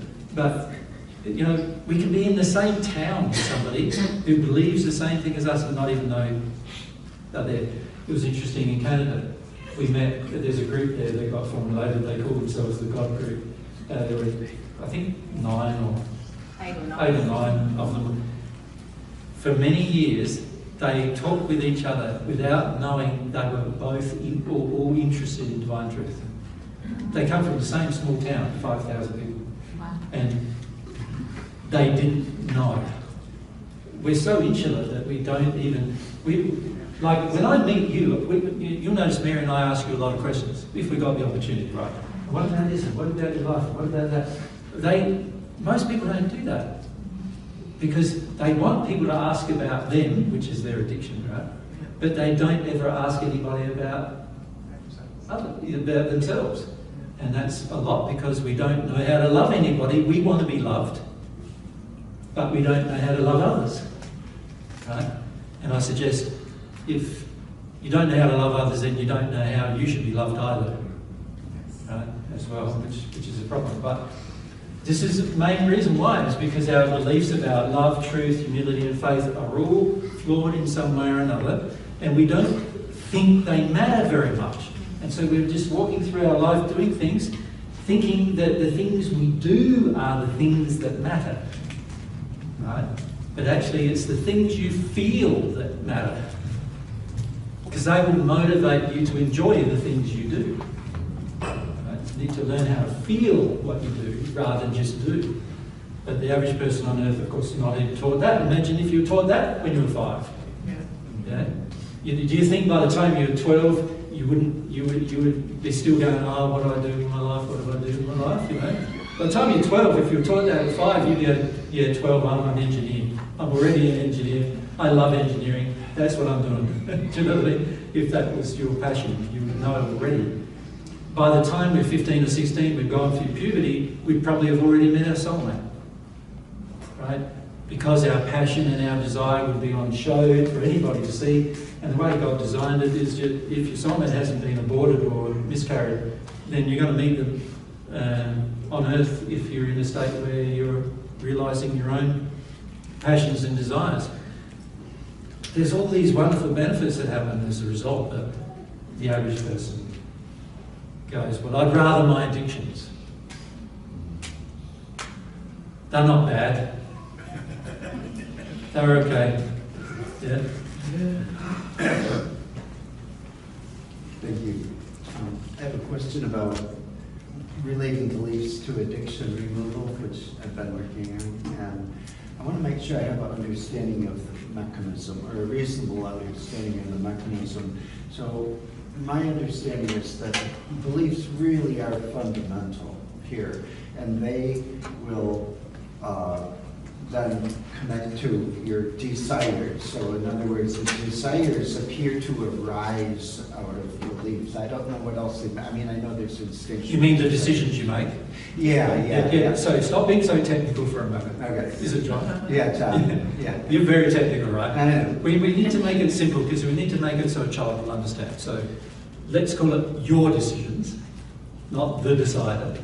No, desires. He said Sorry, desires. Not call it the desires, call it your desires. Yeah, okay, on mine desire. Yeah, well, strictly a one-person thing. I'm just talking about here. Yeah, so don't try to generalise it, try to be specific in terms of... So I have specific faulty, well, let me give the bigger picture perspective I have. And you can ask you if it's fair to say that all sin is basically faulty beliefs and faulty behavior.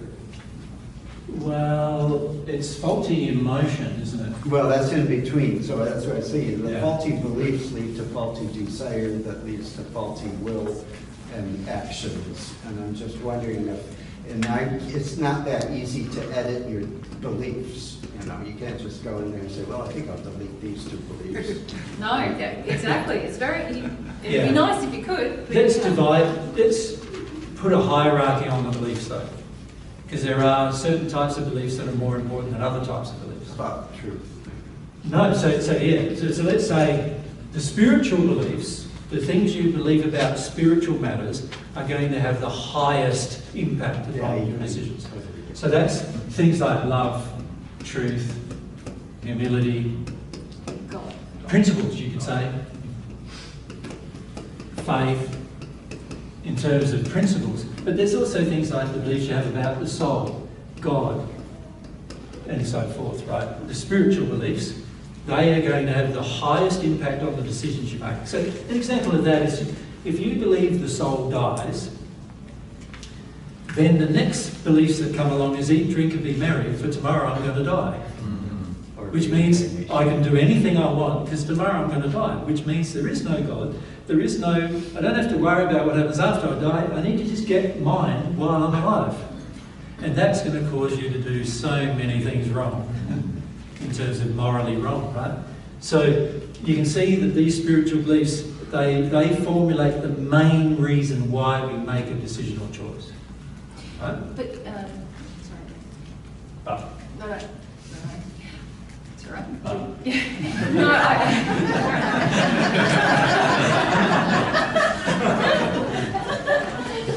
sorry, I feel like you're going somewhere and I'm going to... Well, yeah, you're going to snail me.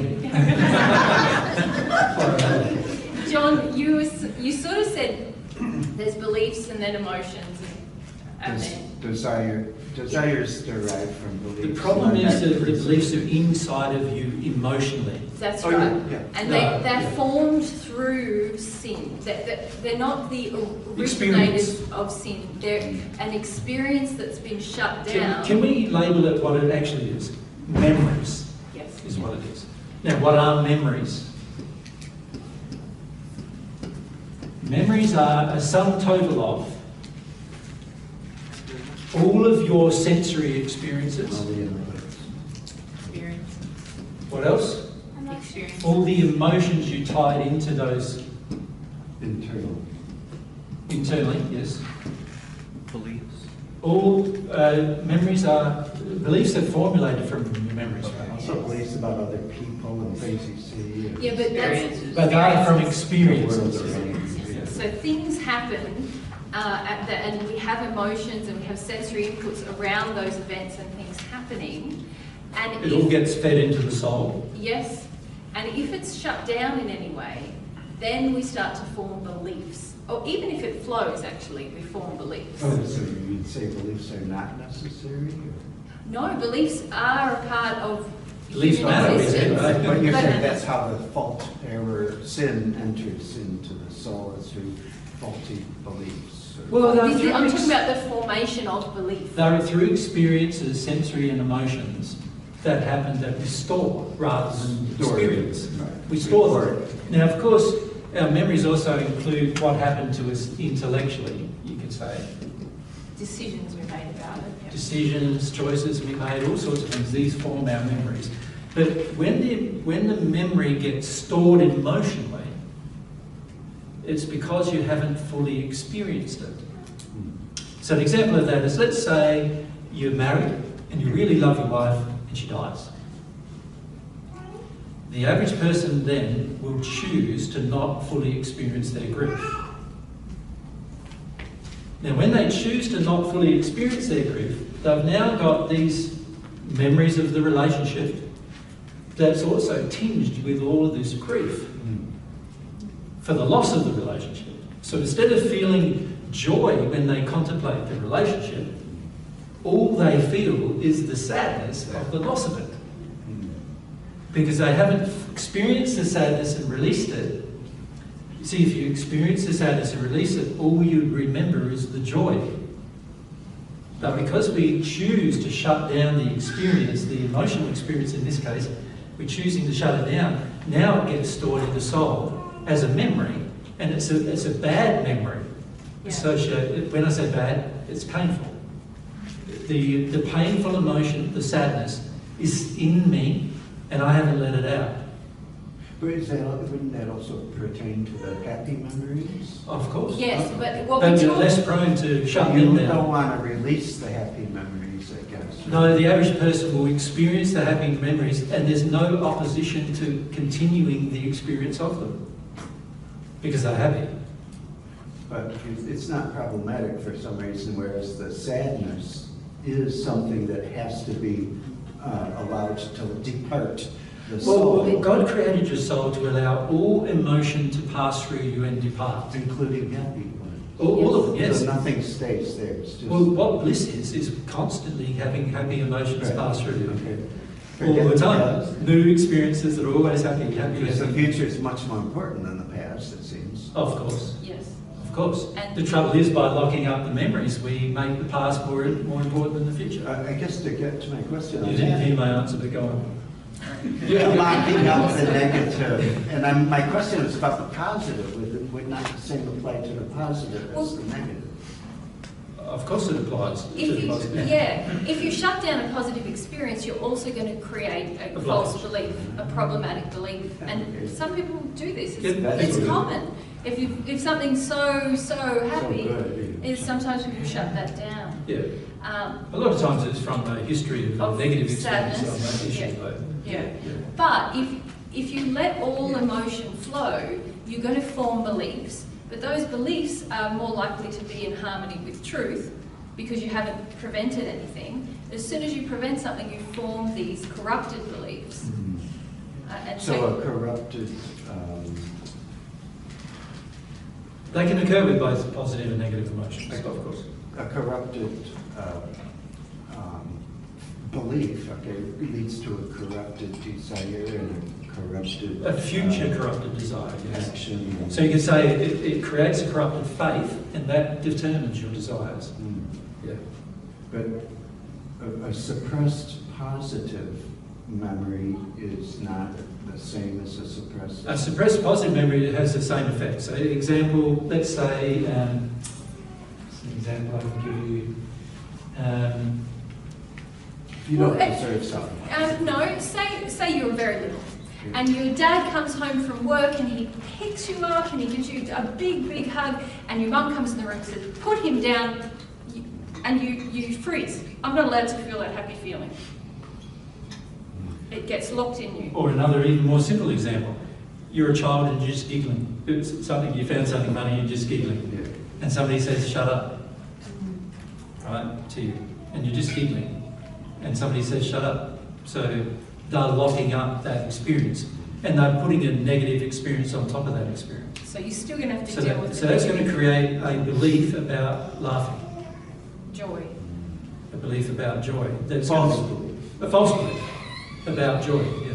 Well, this is where I was trying to go with it, is say that we have these false beliefs that lead to false or sinful desires, let's say, which lead to sinful will and sinful action. Yeah, I haven't disagreed with any of that. So it's a chain of events that comes down from the root belief. So if I need to learn how to... But where did that belief come from? That's why we pointed you to the memories. Comes from the past memory, frequently. Along with your interpretation. Correct. Your interpretation of it is going to be based on your personality, or your nature, probably, and also based upon what you were allowed to experience around you. So for every one of us, that's completely individual. But how you experienced giggling, different to how I experienced giggling in my childhood. Yeah? How you experienced joy, different to how I experienced, based on personality, but also about what we were allowed to process. So there's error that enters us when we're not allowed, you know, and these errors, of course, compound the problem.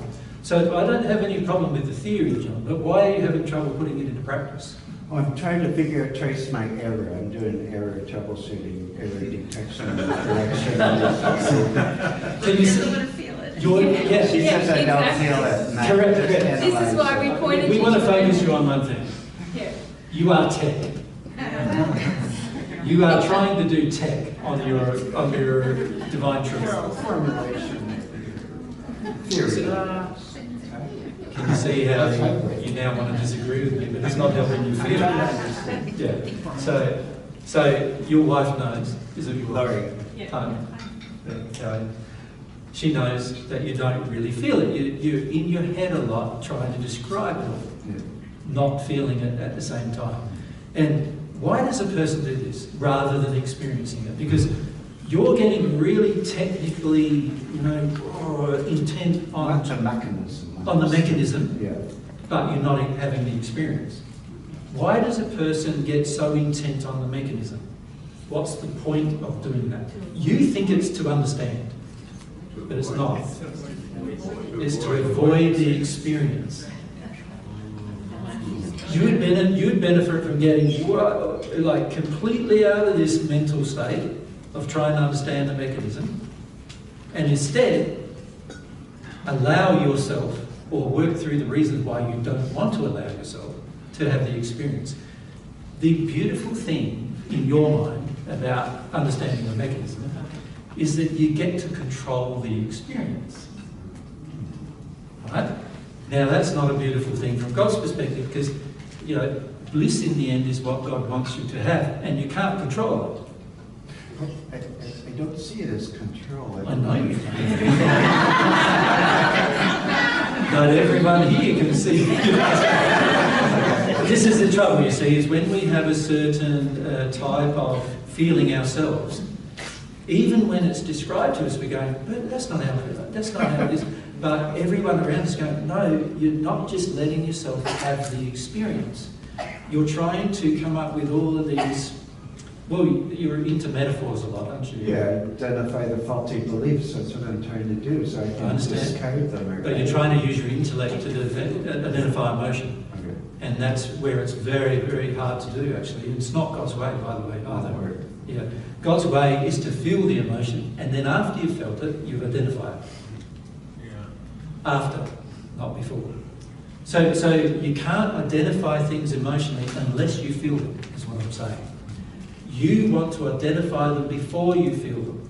That is because you have fears about feeling them, that you're not letting yourself address. Make sense to you? Well, I know I have fears, but I didn't know that you could switch on a feeling or switch it off, and I thought I was always feeling, and everybody's always feeling. I didn't know you could just dial it off. You're using your intellectual control to keep emotions suppressed. Mm-hmm. So I hear. Sorry? I've heard that a lot. You're not alone. And men are more prone to this than women generally, as well, by the way, except when fear is involved. I think us women are pretty. We've got other some techniques. clever ways, other clever emotional ways. Men predominantly use their mind to tune out of having raw emotion. Men are generally taught to be afraid of raw emotion, and the key is to get rid of by dissecting why you're afraid of it, rather than trying to understand the mechanism. The better thing to do with your mind is try to understand why you're so afraid of it. In the sense of an avoidance attitude or something. Yeah, let's look at some men beliefs. Generally, men are taught if you have an emotion, you're a... What did you say? Sissy. That's not what I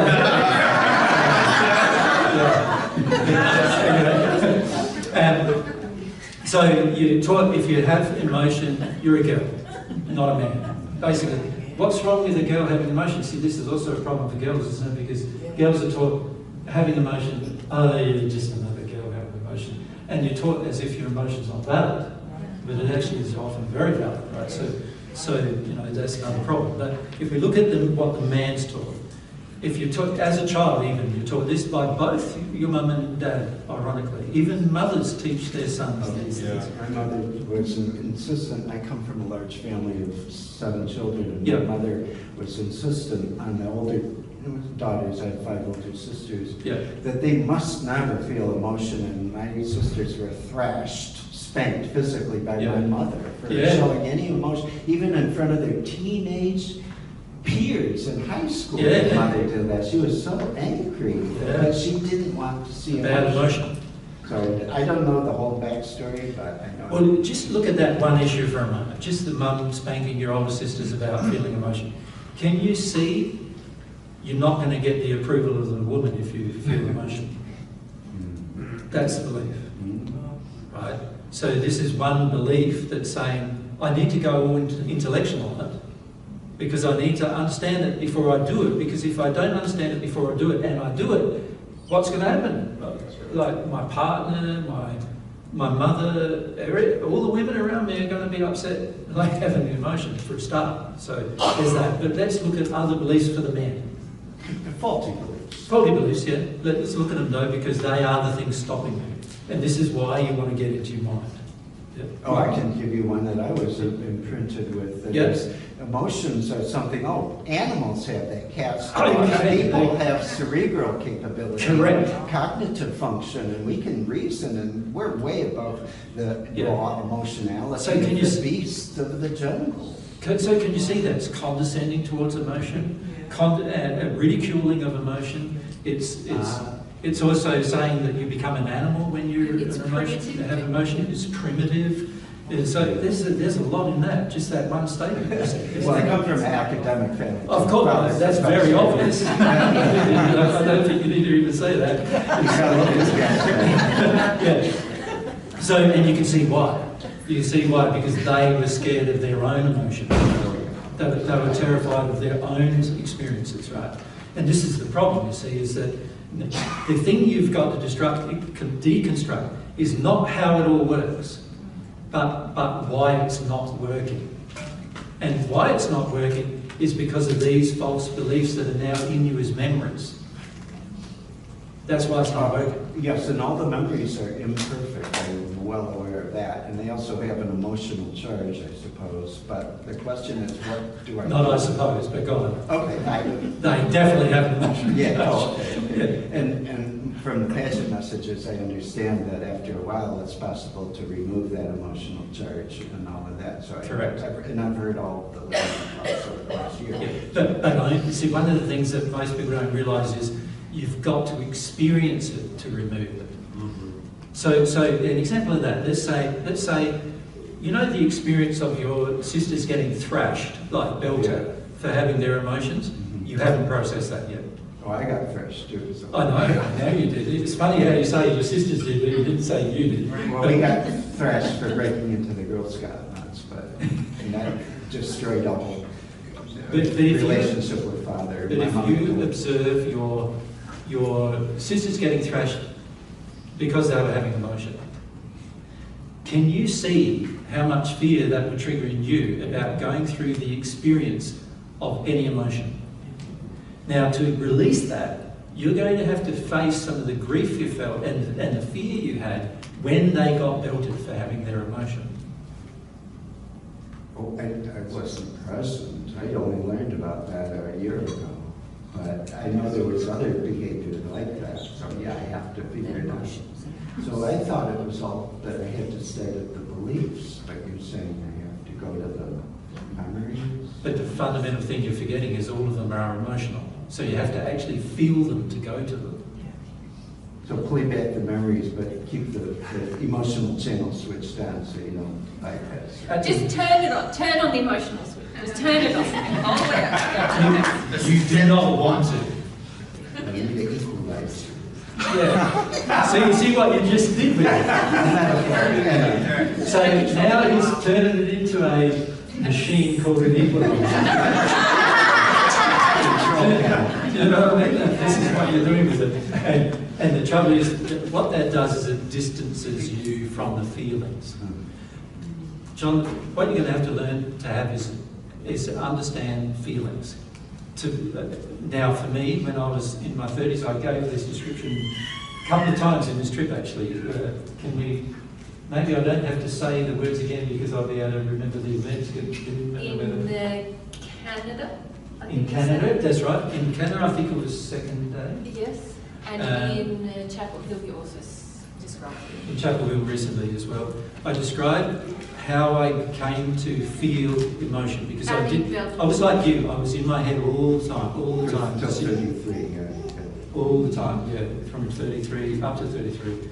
And I realised, man, I don't even understand what a feeling is. I don't even understand what any feeling really is.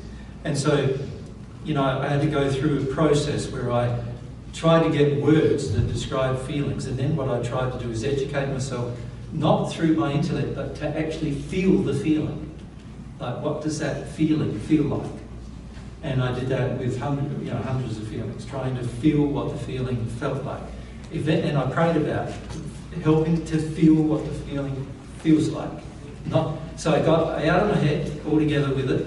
Well, you had a name for each feeling, so you looked up words that correspond. Well, that's where I could start, because that's where my intellect was. But I got out of my head and said, I want to know what that feeling is. What does it feel like to be discombobulated? To re-experience it in real time, then, right? Like play it back. See what you're doing? It's going to the machine again. It's like the equalizer, the root up. This is a habit for you, yes. And I'm laughing about it, but it's a serious habit for you because It's detuning you from the experience. And this is something you've got to stop reframing. It's almost like somebody's got to put a, you know, if I was living with you, I'd get a gag. Every time you started talking about the equaliser, I'd put a gag on you. And the reason why I do that is it's a physical response that causes you to think, oh, here I go again. Oh, here I go again. In this addiction to avoid my feelings now.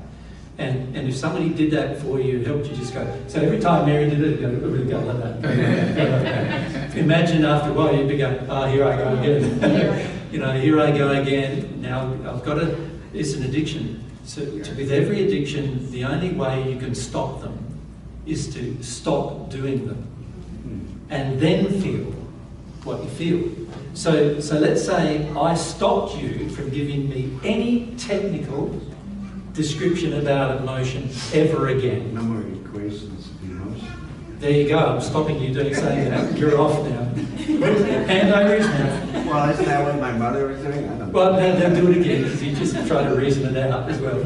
You follow. So if I stopped you from doing it and you were just left with the feeling, what would you feel? And this is the thing you've got to do for yourself, because you're the one doing this to yourself. You're going to have to do this for yourself. You're going to have to stop yourself from engaging the addiction to get all in back in your head all the time, all the time, all the time.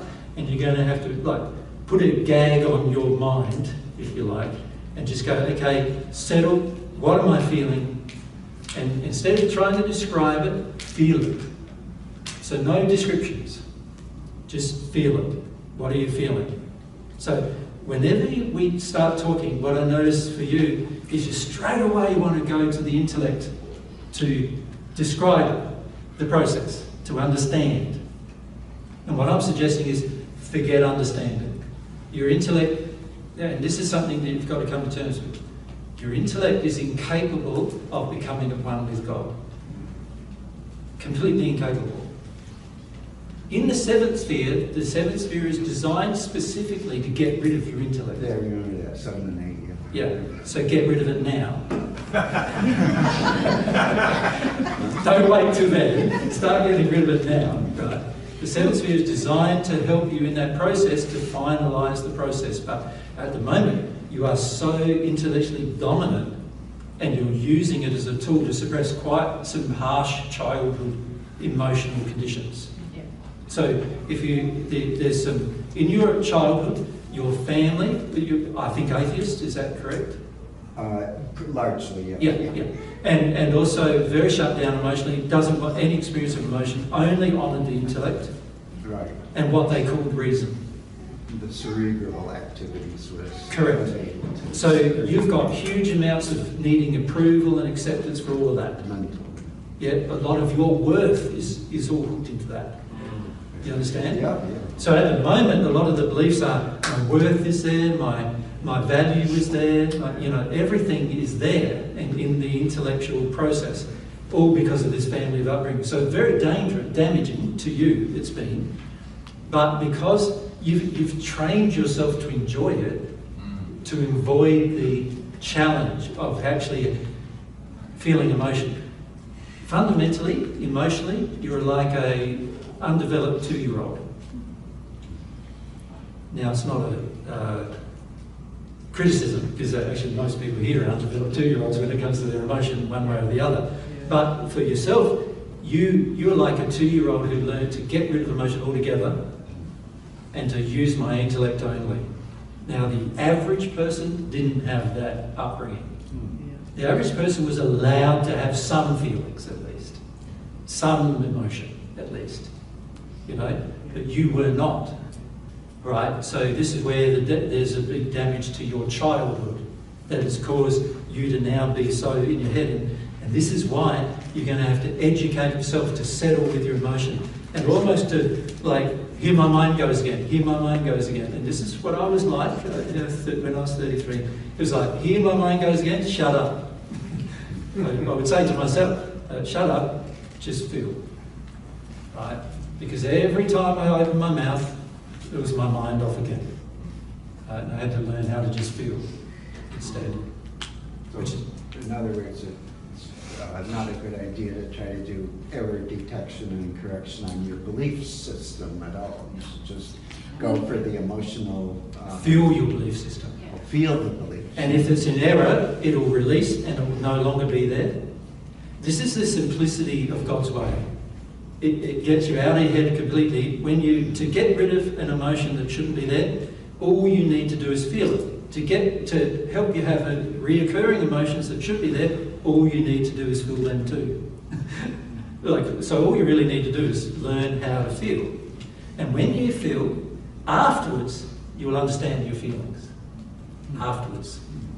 Because it's only feelings that can understand feelings. Your mind is just a machine. That's all it is, responding to the soul's feelings. The mind exists in the spirit body. It's not in your soul. In your soul, the mind of the soul is your emotion. Right? So this is why the seventh sphere exists, to get rid of the mind in the spirit body from being dominant, so that you become dominant emotionally. Well, I was confused by that. I've heard it for 11 years, but my question is, God's love and God's truth. It seems like it's all about the love and the truth and facts. Which are all emotions. It's emotion? Oh, even God's truth is emotion. Even God's truth is emotion. Okay. See, most people think truth isn't emotional, it's facts. Right. That's not true. God's truth, above the sixth sphere, you will not understand God's truth unless you feel emotion, because all of the truths above there are emotions. They're not intellect. So, growing to the perfect natural man, you can do it with your mind. But growing beyond that, you can't do with your mind. Okay, just one more thought on that, if I could just say. One more mind? Yeah. We are so awash in programming and propaganda and error and all kinds of things that I see people everywhere not engaging the cognitive function that they could to be more discriminating. So my feeling is that all kinds of unhappiness is because people are... Can you see where you're going with that? Yeah. You're basically, the track of that is your emotions are the problem. And what I'm saying is, no, it's not your emotions that are the problem.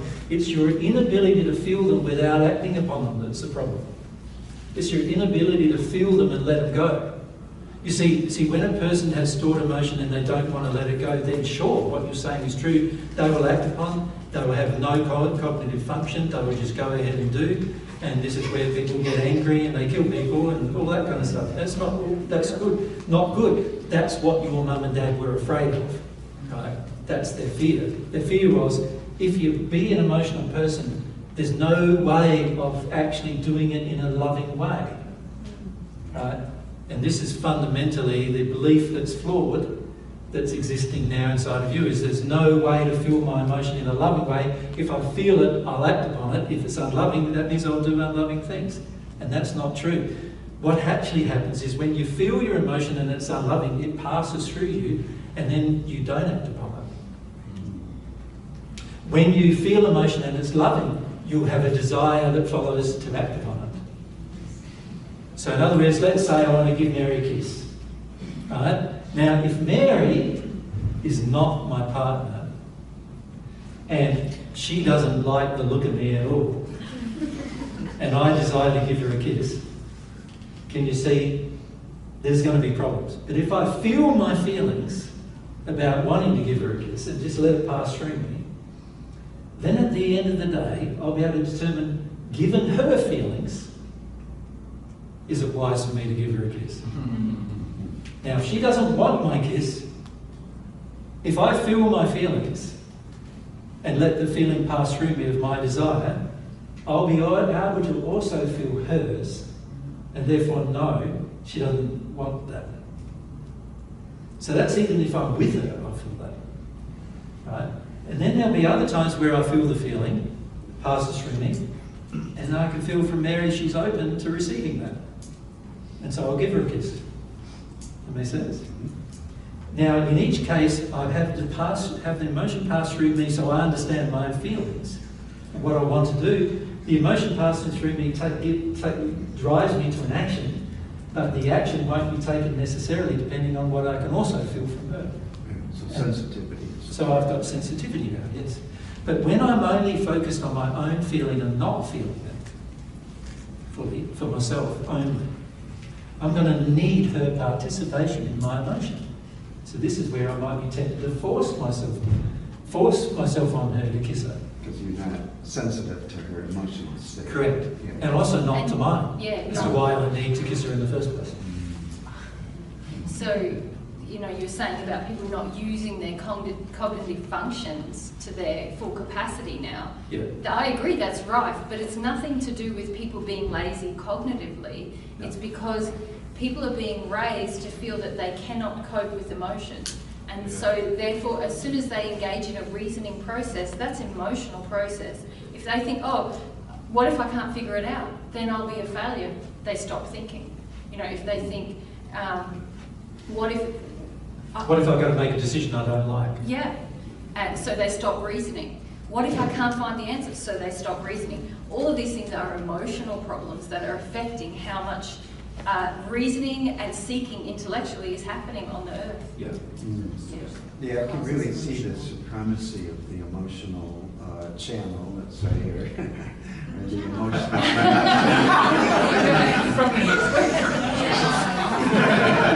No more metaphors. No more metaphors. That's good. Yeah, you see what happens is that once we habitually develop a certain way of dealing with things, it becomes an addiction. And once the addiction's engaged fully, we can't, it's hard to get out of it. So this is what you're going to face on. It's going to be difficult to get out of this habit. I'm sure your wife was sick of hearing it.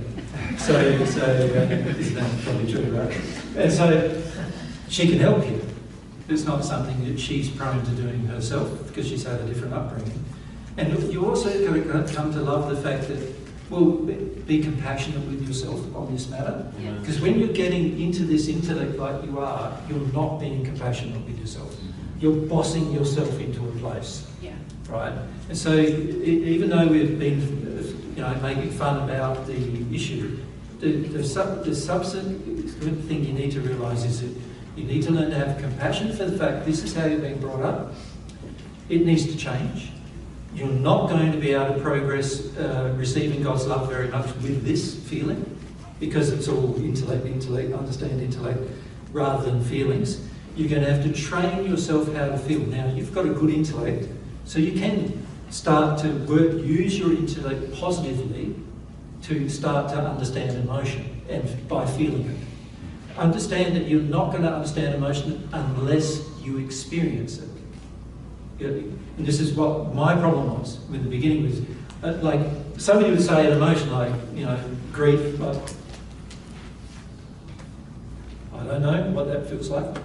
What about, John, my friend John Russell, used to say he was discombobulated. And I'm going, what does that feel like? That's a long word, but what does that feel like? What does doubt feel like? What does distress feel like? What does condescension feel like? What does ridicule feel like?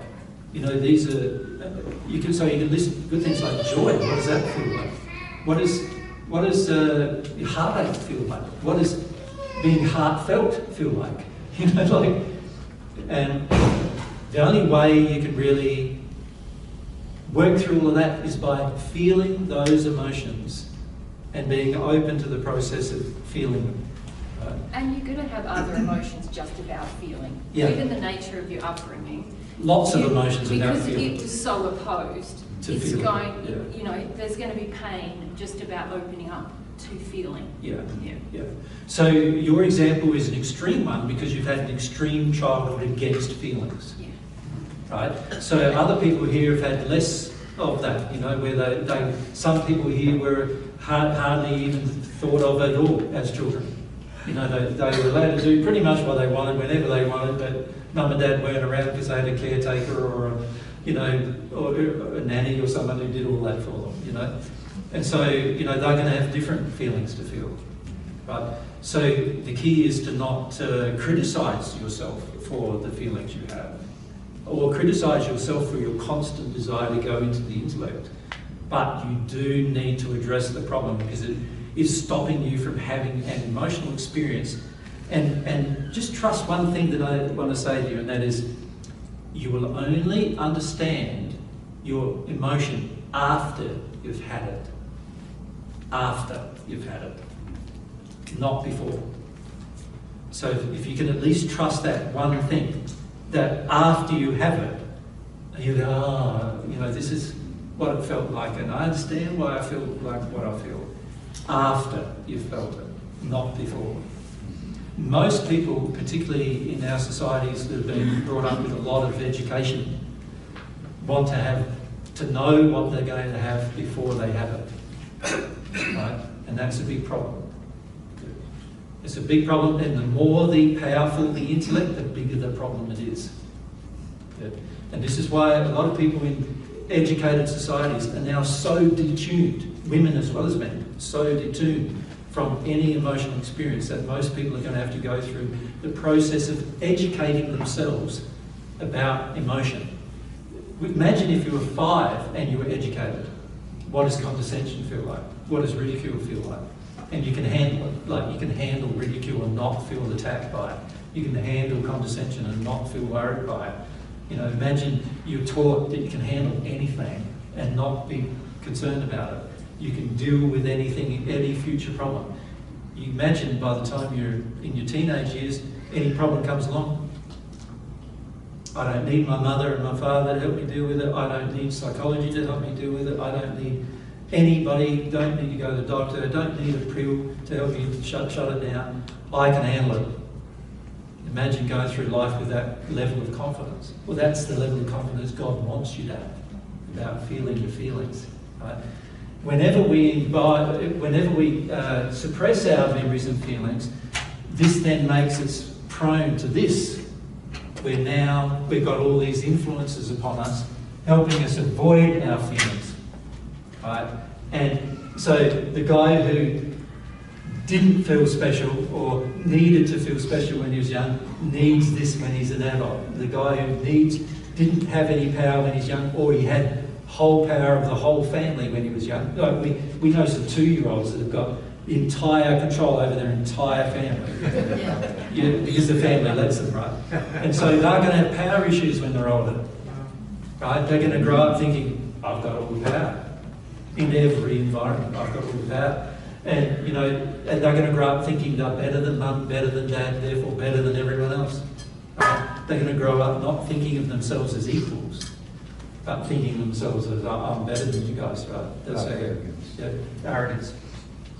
So you can see how these things pan out. Now, to undo it all, you've got to stop your addiction. So in your case, your primary addiction is your mind.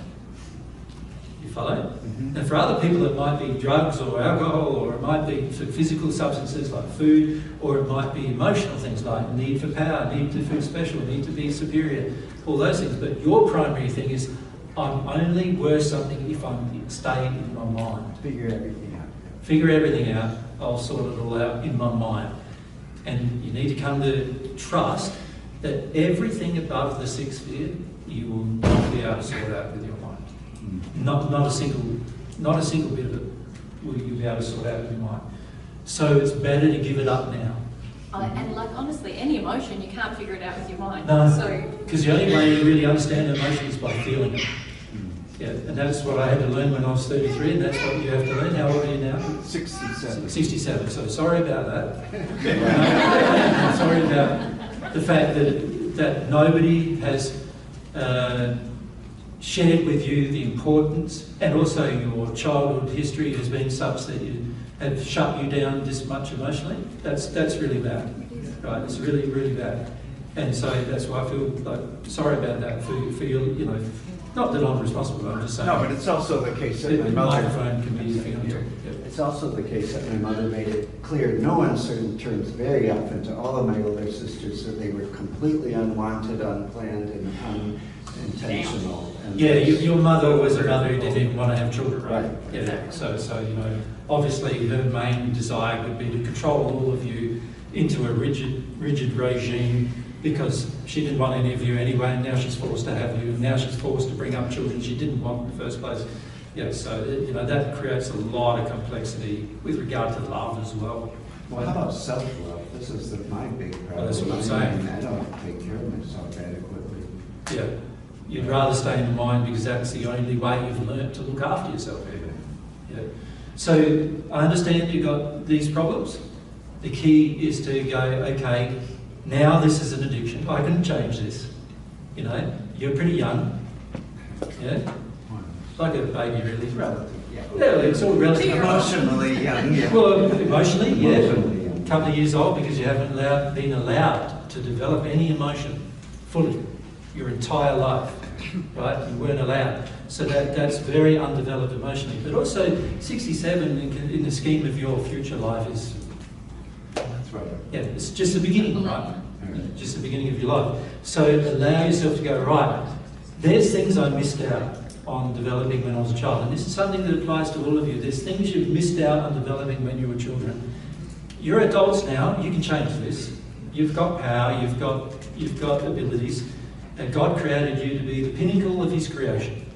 You're fantastic, right? So you've got the ability to change all of this. You can change these problems that began then, and it doesn't matter what age you are, you can change them, right? Have some confidence in you as God's creation with the abilities that you have to change things.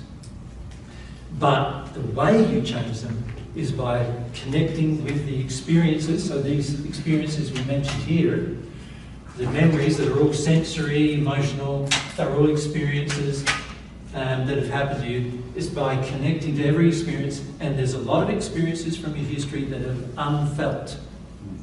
Right, this is our problem. They were unfelt because we weren't allowed to feel them.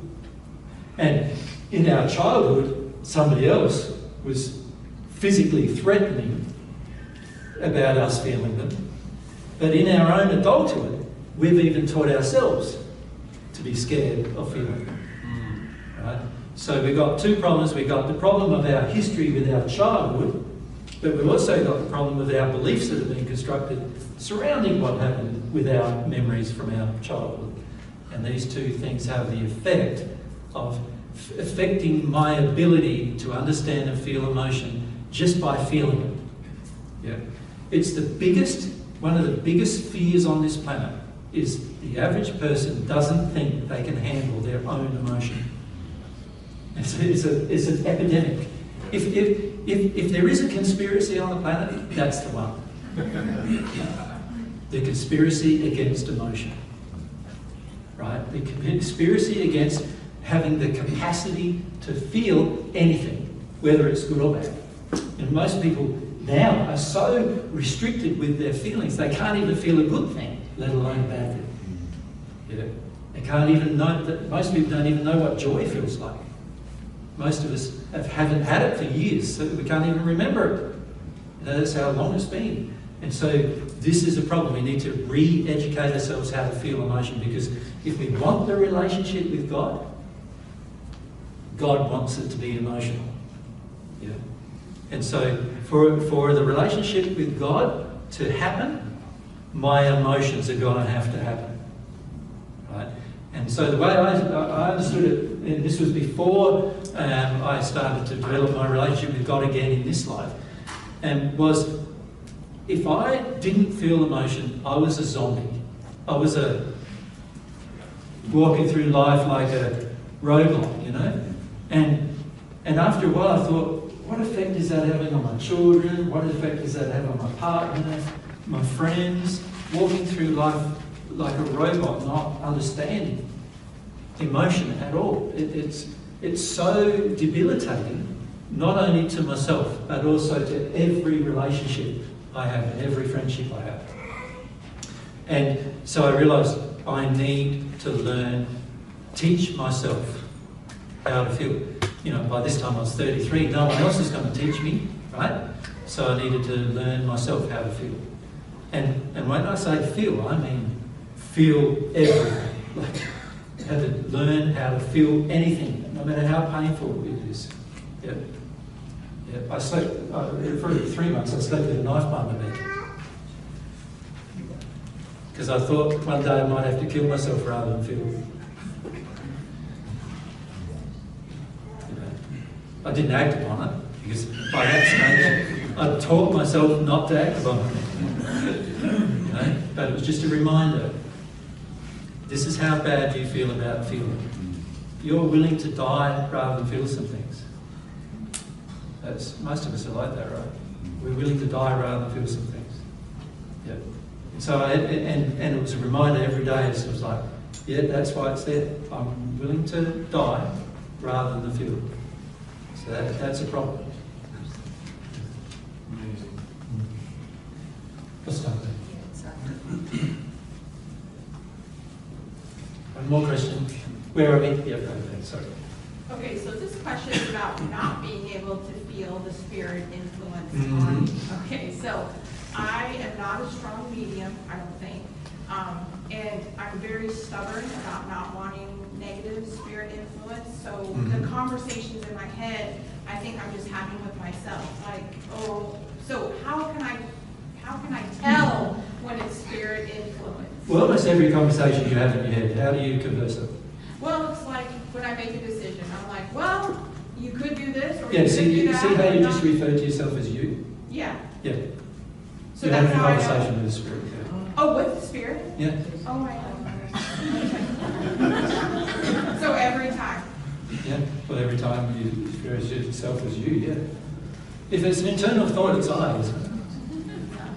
Oh, well, no, that's what I mean. Like that's my mind. Like when I talk to myself, I'm like, well, oh yeah, you could do this.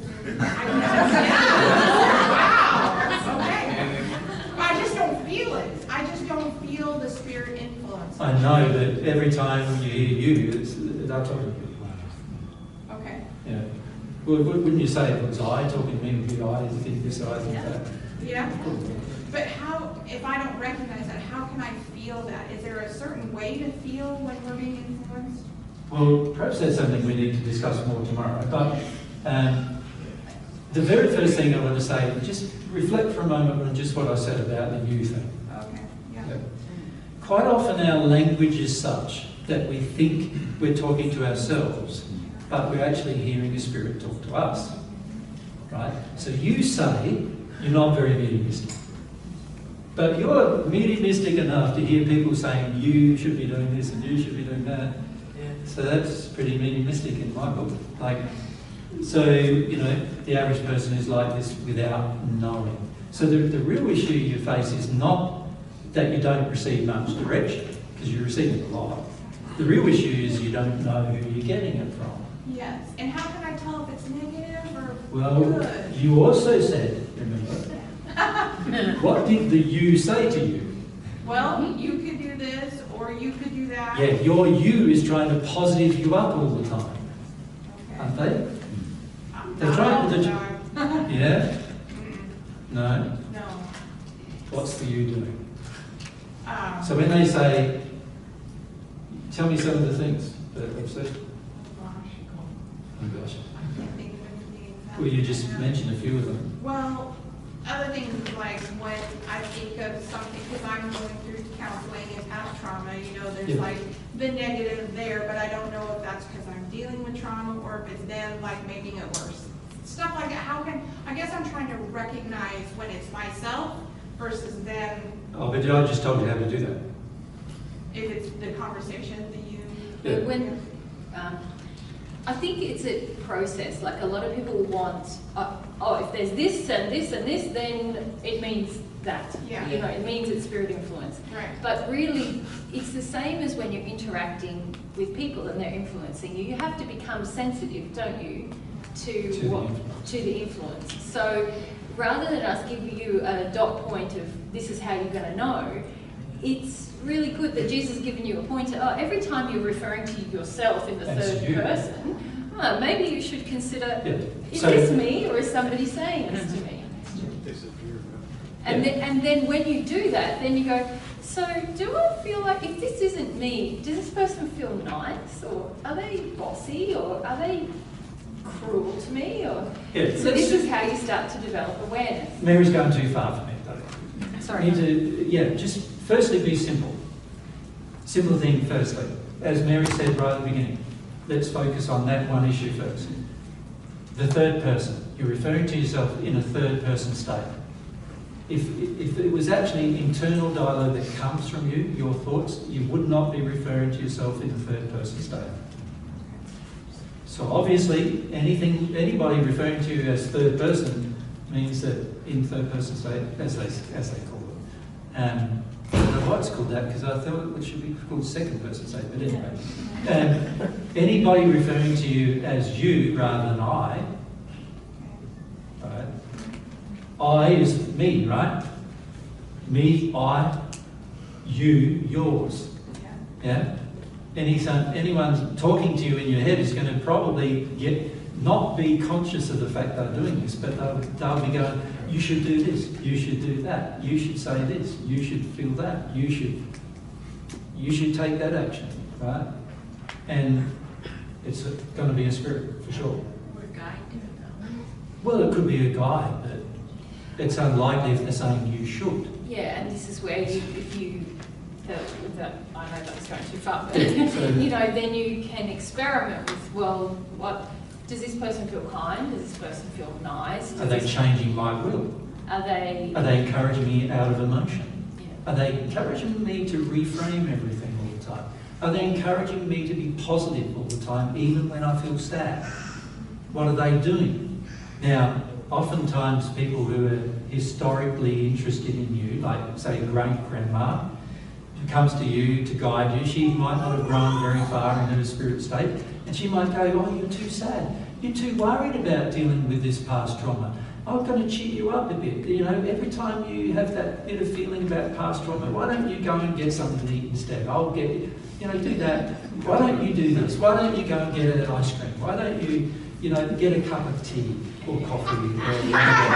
You're hitting it right on. Bullet point after bullet point. Yeah, no, that's exactly That's right. And so the spirit who thinks they're doing you a good turn, but actually is helping you avoid your feelings, and is thinking they're doing you a good turn by making suggestions to you. And because it's coming to you as, why don't you do this, why don't you do that, why don't you go here, why don't you do that, why don't you go there, it's somebody else, not you. Now, it's great, Granny, I think. it's definitely, it's family members. It's a family. grandma. Yeah. I think it's a grandma. Yeah, great-grandma, I think. Great grandma? I never met my great grandma. Yeah, I don't think you know her, but anyway. But, It's more than one, there's more than one. Yeah, there's... Oh, I do? Yeah, Well, a lot. they're all encouraging you to skip over your trauma. Oh, they are. Because they don't understand the path. They don't understand God's way. They're not divine truth. No, they're family. No. And this is another important clarifier, which goes to one of the earlier questions. Mm-hmm. You can, if grandma's around you and you thought she was quite a nice lady on earth, but if you thought someone was quite a nice person on earth and then you feel them around you, a lot of people go, oh, that's my guide, that's the person guiding me. But most of the time it's just someone who's just interested in your life. Yeah. Most of the guides who are in the room with you guys are a bit frustrated because you're not listening to them, you're listening to other spirits. And you think because they're in alignment with your addictions that it's good, right? And they go, like, how do we help them? And one way to help them is to have Jesus and Mary say to you, this is what's going on, Yeah. But if you're aware, so one of the ways to be aware, as I just mentioned, is every time you're referring to yourself as you, then it's not coming from you, right? It's coming from someone else. And this is a great way, isn't it, for people who have schizophrenia to understand what's coming from them and what's coming from someone else. Of course, if a spirit cottons onto that, and they're malicious, they may change their verbiage, but at the end of the day, the ones who are interested in you are not that malicious that they're going to change their verbiage to say I when they really mean you. Of course, some darker spirits may do that, but you'll find that out sooner or later. Yeah. So that's one way. Secondly, you're going to have to deal with some of your addictions. One of your addictions is to avoid your trauma. So they can easily make suggestions, oh, you don't have to do that painful thing, you don't have to cry there, and you don't have to do that. Why don't you just go and get a cup of tea and a bit of ice cream and avoid this feeling? Yeah, it's the ice cream and the tea. It is ice cream and tea. That's what it is. So sort of like, why can't you do that? That'd be the way to do it. Now, these kind of spirits are indicating by their words to you that they are not on God's way, because the spirit on God's way would not suggest those things. But they think they're doing you a good turn, helping you be happy. Of course, that's not true. Well, to be happy, you're going to have to release some of your unhappiness. That's right. And often the familial spirits around you are more selfish even than that, because they're like, well, if you deal with that, I might have to feel something because I was a part in generating that in your life. So don't go there. You know, life's really not that bad. Some of the childhood trauma you've experienced, they've experienced. So, you know, they don't want you to have to go there. Or they were a part in the creation of your childhood experience. But because I'm, you know, so interested in divine truth, does that mean maybe one of like my guardian is, or how do I? You've got a guide who's but hardly you talk to them or hear them at all. Yeah. But you do have a guide who does sometimes influence you towards God's truth. Yeah. And that guide is trying to help you. But there is sort of like a cloud of family around you as well, and they often influence all of your internal dialogue. Okay. Yep. Yeah. I've been told that. Yeah. Okay. And the key is to recognise the difference. So sometimes when you like read the pageant message, I think you have some, you know, then your guide can sort of connect to you then a bit. When you pray for love, your guide can sort of be with you and connect with you a bit there. But when you've got a lot of the internal dialogue, and when you try to process emotion, a lot of that is just spirits around you trying to get you out of that and encourage you away from that. So I've always had goosebumps. Like when I felt goosebumps, I've always felt that that's God's truth, or it's something that I have to pay attention to. Is that even true, or? Well, it's a spirit confirmation. Okay. Now, it depends which spirit it comes from. That's the thing. As to how the confirmation is valid or not, doesn't it? And this is something that you need to learn how to determine. Okay. But for the moment, you at least know it's confirmation from someone outside of you, giving you a nice feeling. Okay. That's of course if you classify goosebumps as a nice feeling. Well, just a strong reaction to what I hear, and it's usually all over goosebumps. Like, Yeah, and you it need feels to pay good. attention to this. Like, wow. Well, if you let yourself feel it. Yeah. But it's not necessarily the truth. Oh. It's their confirmation of what they believe is true. So you're going to have to determine what the difference is. Does it make sense? Yes. Thank you so much. I appreciate it. Now, guys, we're going to have to finish it there tonight, because otherwise Mary and I won't get home early enough to have dinner and go to bed. We go to bed at 8 o'clock, so so we'll have to finish it now today. So what we'd like to do tomorrow is continue this discussion a bit about beliefs, but we're thinking tomorrow we might incorporate a little bit of mediumship in the process, because we'd like to talk to some spirits who have some false beliefs as well. And just through that process, we might be able to help educate you about what you're going to need to do yourselves about false beliefs yourself. Yeah. So that's what we were thinking of doing tomorrow. And we were also thinking tomorrow we'd like to talk a little bit more about, and we might not be able to do it tomorrow because of where your questions are going, but we would like to talk a bit more about some, like just to say some false beliefs about God, and just to say what they are. Like, here's a false belief about God, here's another false belief about God, here's another false belief about God. And we'd like to also be able to say to you, here's a false belief about your soul, here's another false belief about your soul, here's another false belief about your soul. Just to, because what we find is we rarely get the chance to say to a group of people, here's the false belief, that's it. It's false. Do you know what I mean? And most people want to argue about it. We don't want to argue with you about it. We just want to say, this is false, this is false, this is false, this is false. And just make a list of false beliefs. Does that make sense to you? Yeah. The reason why we want to do it is it will open your thought and emotion towards the fact that some of your beliefs have been based on false beliefs. And if at least you even hear it, you'll be more tempted to investigate further. But if you don't ever hear it, then you're going to not investigate, right? You're not going to investigate further.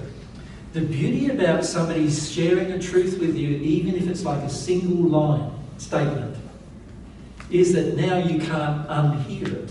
You follow me? And the beauty of not being able to unhear it means it's going to be bothering you at some point. which is, by the way, a good thing, because it helps you question things and helps you discover new truth. So we would like to make a number of statements tomorrow about God, the soul, and things, and eventually what we want to do is get to make statements about love, truth, humility, faith, principles, in other words, but we probably won't get there tomorrow. But we'd like to make these statements so that they're being heard. Could you start with that, maybe? Sorry? Could you start with that? Tomorrow, yes. Tomorrow, yeah. Yeah, that's what I'm hoping to do. Okay. Yeah, we'll start with that tomorrow. And then later in the day tomorrow, we'd like to talk to some spirits about the false beliefs that they have about those things that we raise. Yeah.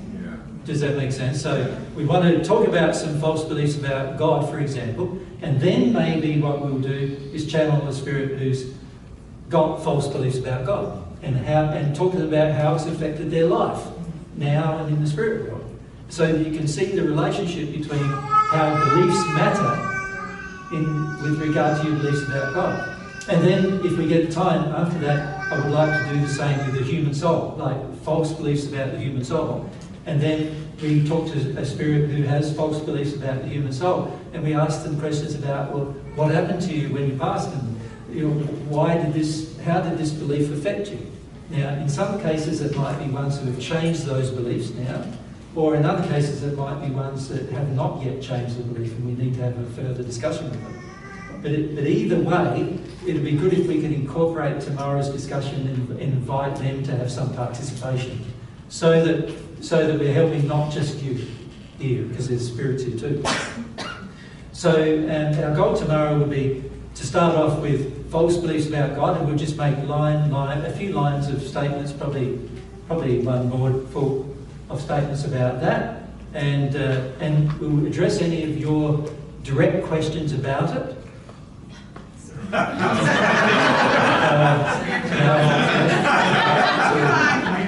Power fluctuations in the States are quite unusual. We have them all the time. And so we can do that, have that discussion. And the beauty of having that discussion is the spirits that are here and yourselves can't unhear what we've said. And that's a good thing for your future investigation. Make sense? And it also means that anybody who listens to this video won't be able to hear it either. So good luck with that, guys, if you're listening.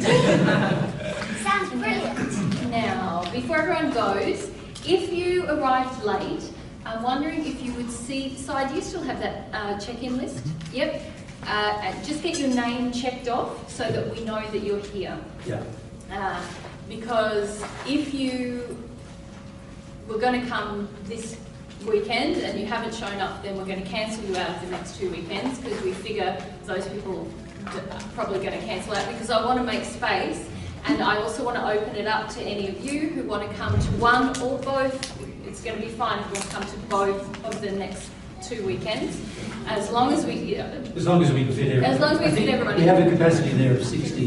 We do. Thereabouts, 60. But I've had some cancellations, and also given that people didn't show up, so I'll take their names out. But just make sure you see side, get your name checked off. Otherwise, if you were planning to come, I'll get you. It's actually with Kimberly. Oh, it's with Kimberly. Kimberly, can you put up your hand? Kimberly, hand right up. Yes, you've got it? Yeah. Yeah. So stand up, Kimberly, so people can know you. Sorry about this. So if you came late... So you see Kimberly. See Kimberly. Cross your name off. Yes. And that way we know you're here. Yes. And if you do want to register for one or both of the following weekends, you do that via our event page. And if it shows that you're on a waiting list, just join the waiting list, because I might have to manage some cancellation and open tickets and all of that sort of thing. But if you do want to come, put your name there. I can't guarantee it, but it does look good for you. That's all I'm saying. So you're okay with us going to multiple? I'm okay now with you coming to more than one. Yes. Yes. If that's what you'd like to do. If it's what you want to do. Yeah. I just have a question about donations. Do you yes. prefer a check or on the website? So we can't accept any foreign checks because our home bank doesn't accept foreign checks anymore. So donate.divinetruth.com is if you want to do it You can do via it credit transfer-wise, card, credit card. bank, whatever. Yep. We have a US bank account, so you can transfer to a US bank account. And up the back, red box, as you walk out the door. So if you want to give us some cash, that's where it will go. And we generally share our cash a bit with people who have helped us, and particularly like ones like Michael and stuff where we want to pay for the speakers and other things. And so that's where that will go. Yeah. Make sense? Yeah. Thank you very much for your donations. Thank you.